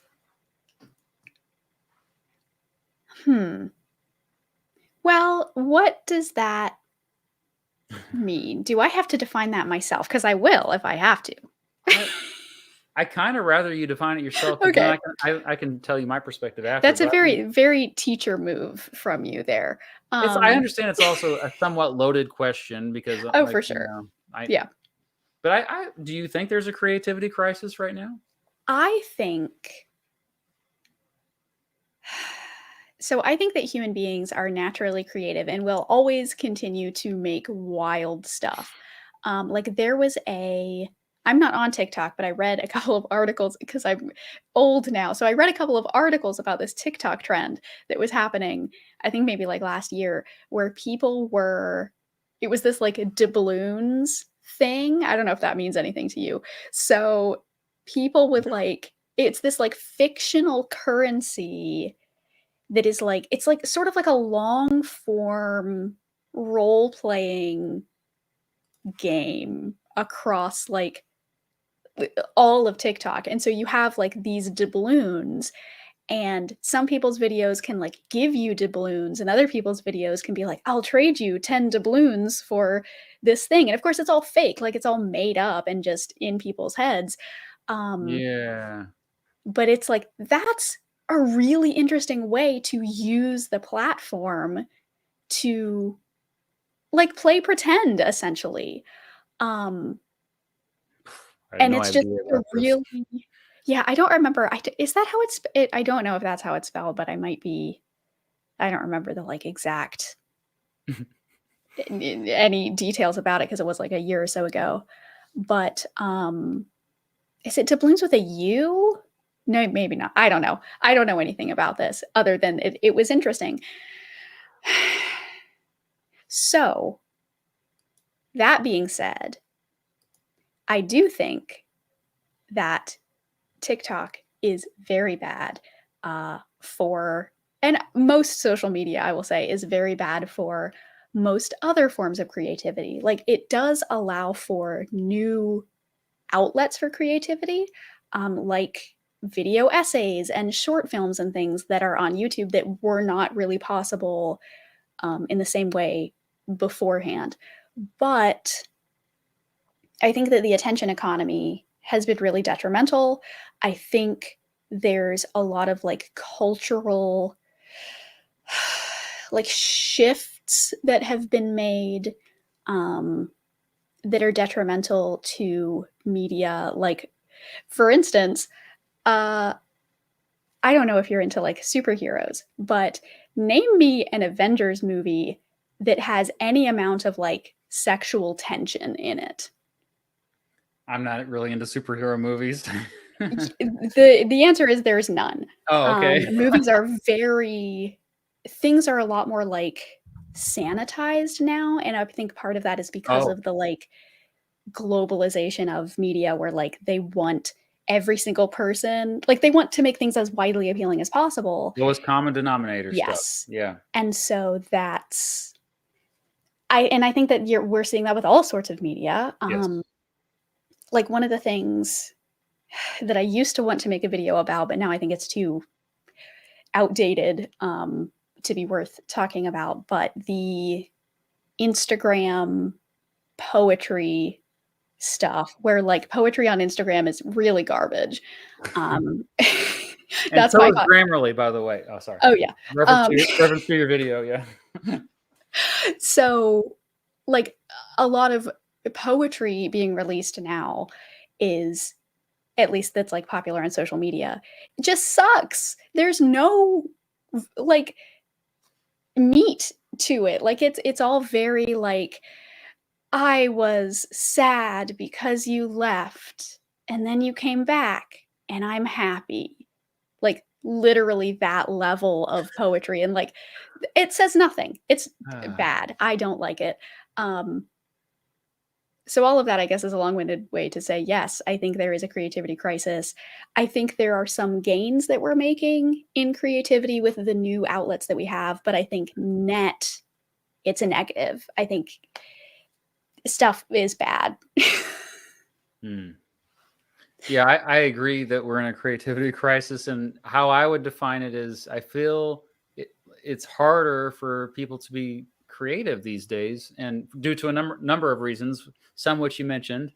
But like one that you didn't mention is that we are constantly consuming information that I believe is hindering our ability to be creative. We're always scrolling on our phone. We're always like, if even when we're watching a movie, we're scrolling on our phone. Even when we're brushing our teeth, like we have a podcast going on in the background, or we just don't have a lot of time where like, that's why I value just going on a walk without headphones. Like I don't have to have my ear pods in, or I can just vacuum and I don't have to be listening to anything, because it forces me to reflect and it forces my brain to wander. And there's even a whole subreddit on Reddit. It's called Shower Thoughts, and where people share creative thoughts that they thought of in the shower, because it's like the only place where they're not consuming information. Yeah. And that's pretty sad. Yeah, like it's actually good for our brains to be bored sometimes. We need to have like quiet time. We need to just be alone with ourselves. And I'm like, that's something that I value a lot as well. Like I like it just being by myself and having things be quiet for a little bit, because I don't know, I like to think a lot. And like I said before, like I don't like to fall asleep with YouTube videos on. So yeah, I agree that there's just a lot of like noise, like social and artistic noise. That's one of the good things about reading a book is, I know this makes me sound like pretentious, but like, because your brain will often wander while you're reading, and yeah, that's great, because like you're truly processing it in a way you can't replicate that with watching TV or Yes. listening to a podcast. Yeah, it's. Well, the other thing you said though, I mean, okay, there's another issue that I think I totally agree that the whole you mentioned globalization, but I think a lot of it's led by American media Yeah. and conglomeration. Mhm. Yeah, there's only a handful of media companies that own all the media, all of it, and you know, it's back to you mentioned capitalism earlier, but I think I'm actually a fan of capitalism overall. I just think that what we see is like a horrible version of capitalism, and I think you need regulations and rules in place, and we haven't seen that very often, or we've seen deregulation our whole lives. Like millennials have grown up with in the deregulation neoliberal era, and so we don't even know. Like in the 90s, especially, the Democrat Bill Clinton signed all this legislation that deregulated media, and what you saw was all these radio stations, media companies, all conglomerate, like these corporations formed mega corporations, and so they were less willing to take a chance on like really truly revolutionary, groundbreaking art. Mhm. And it's not just one media. It's not just music. It's not just film. It's not just poetry, because what's getting published, you know, like any art form. And that, to me, it's only gotten worse. And that's what, like, if you listen to a song, I always bring up music because that's my biggest passion. You listen to a song from 2013, 10 years ago, it sounds like it came out in 2023. Yeah. And if you watch a movie, like most of the big blockbuster movies, you mentioned the superhero movies, they're all like franchises or remakes or sequels, because Hollywood doesn't want to take a chance. They don't want to invest in like stuff that's different, because it's too risky. They're playing it safe, and you have people that are in charge of these companies. I'm really ranting right now, so. No, it's fine. It's good. But you have people in charge of these companies that that don't have many shower thoughts. They're not the creative. I mean, they can be creative if they really wanted to be, but they're the type of people who they haven't explored their own creativity much, and so they're just like, okay, we need shortcuts to make as much money for the shareholders as possible.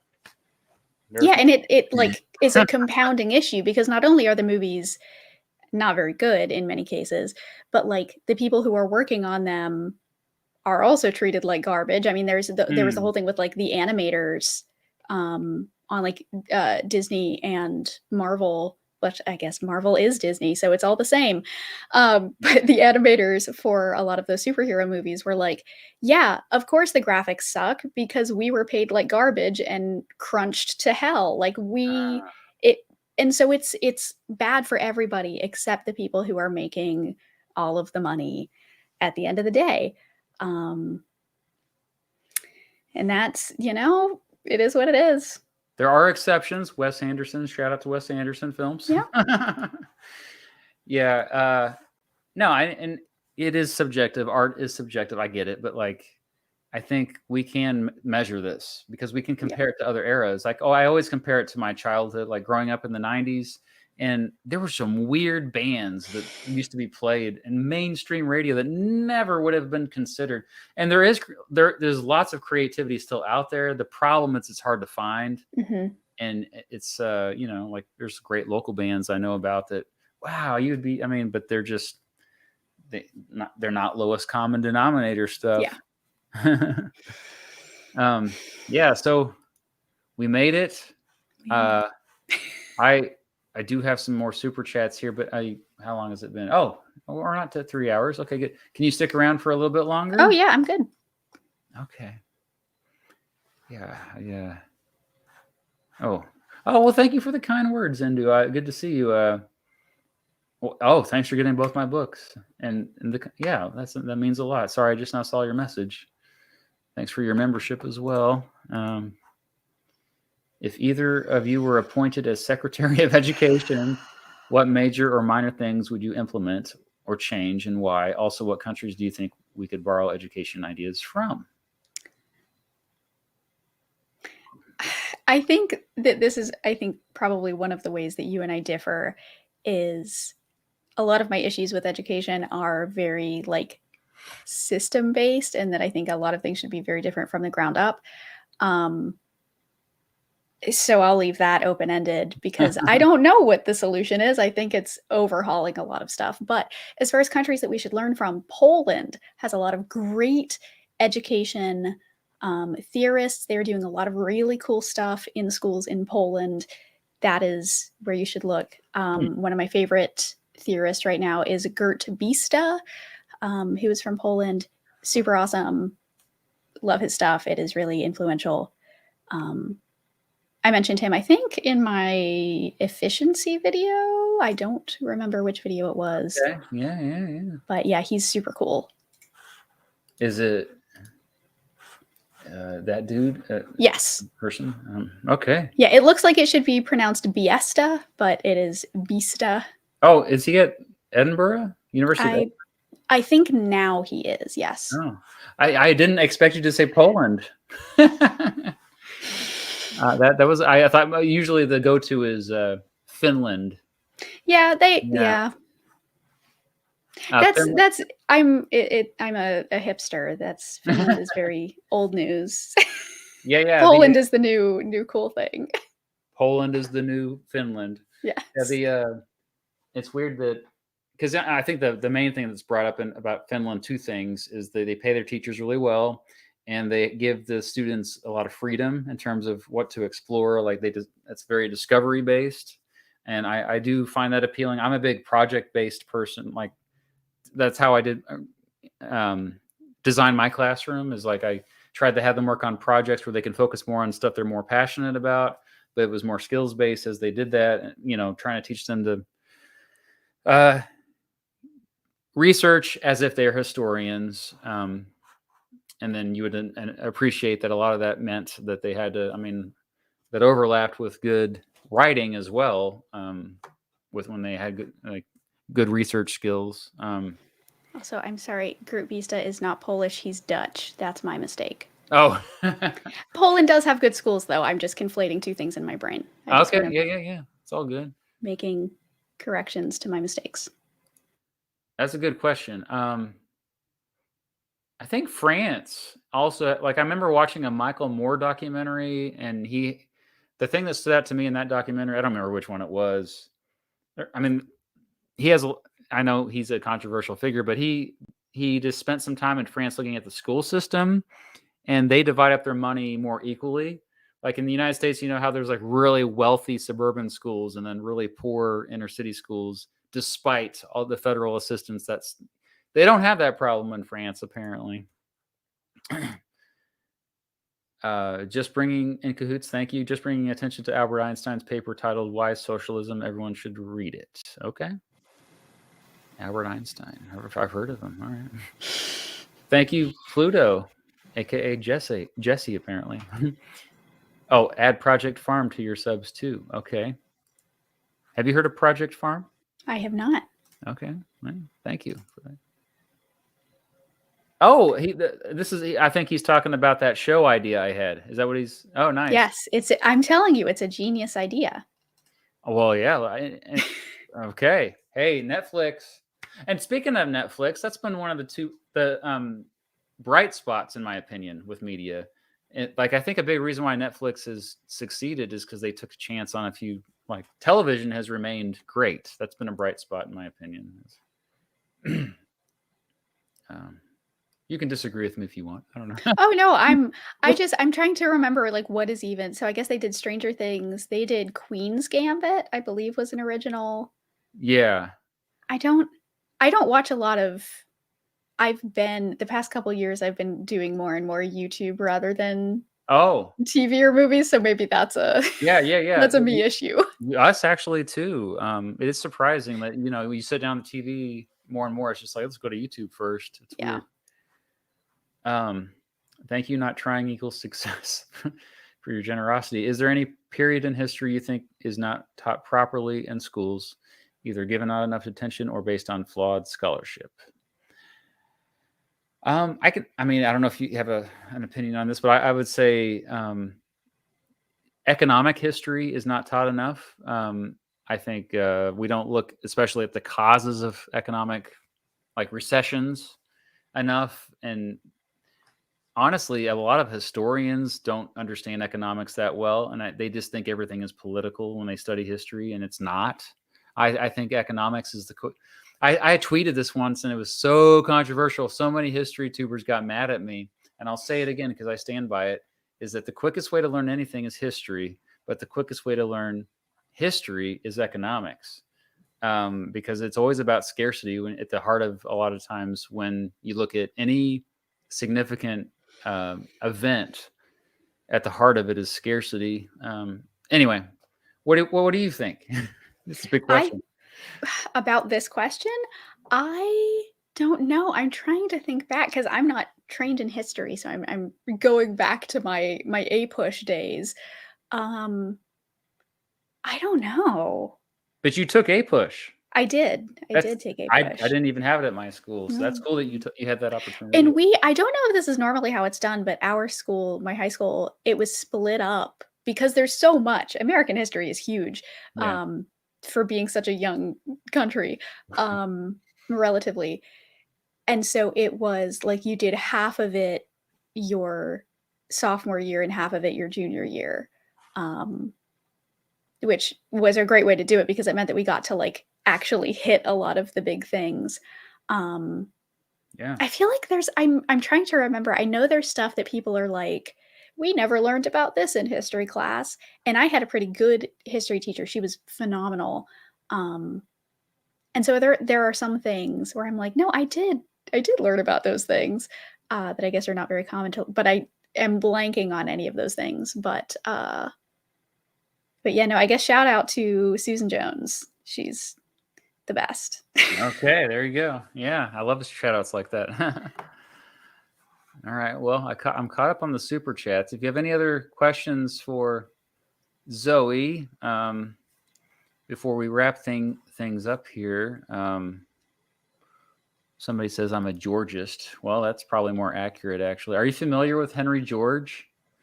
Oh, I made a whole video about him. Yeah, I went down that rabbit hole researching, and well, it was mostly because like there's a lot of younger people that are really into Henry George, an obscure economist, who he basically his main idea was a single land use tax, like a tax on just land, not the property on it. And that was his solution to wealth inequality, basically. Like, you had Marxism, but this was like something that was a different approach in the late 1800s. Yeah, and he was pretty popular when he was alive. And then, his book was a bestseller and one of the most best-selling books in American history. And then he died, and then people forgot about him.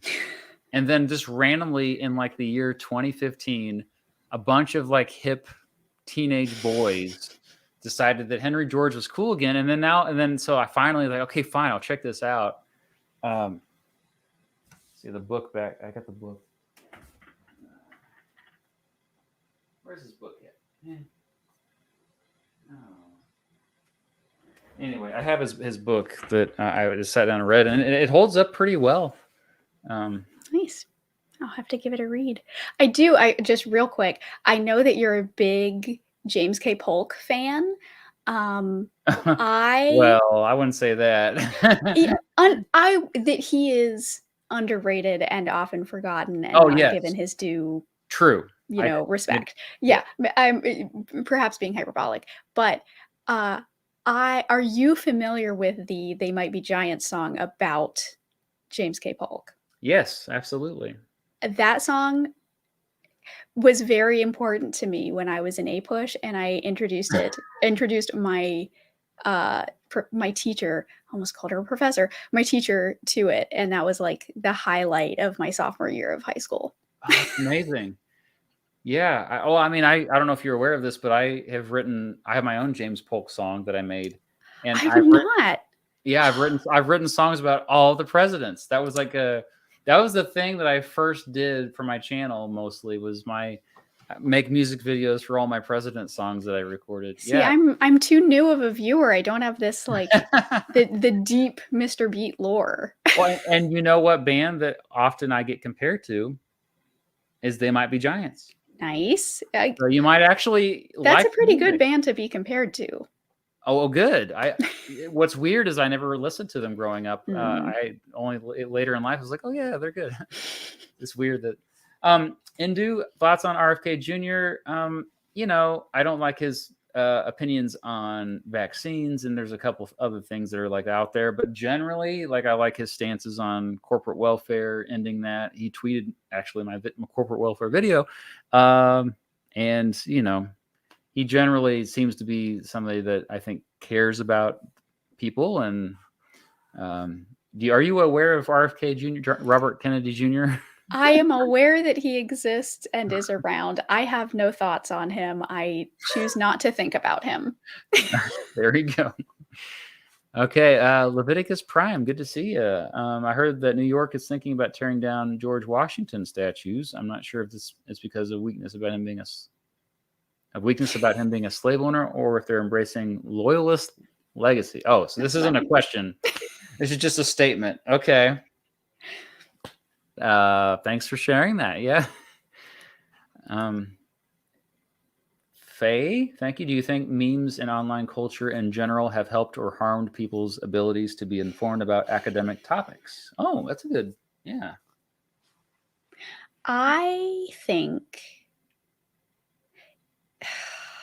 this is going to be unpopular because it is the internet that I'm speaking to.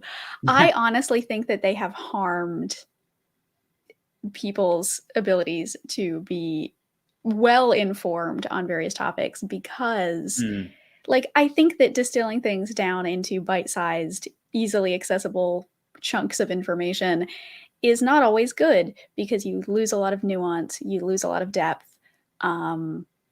And I think that's bad. I think that's part of why, like, that's one of the big weaknesses with like PragerU, and why I don't necessarily think that there can be a super high quality version of them that also makes 5-minute videos, because you don't really get into depth and nuance with 5 minutes.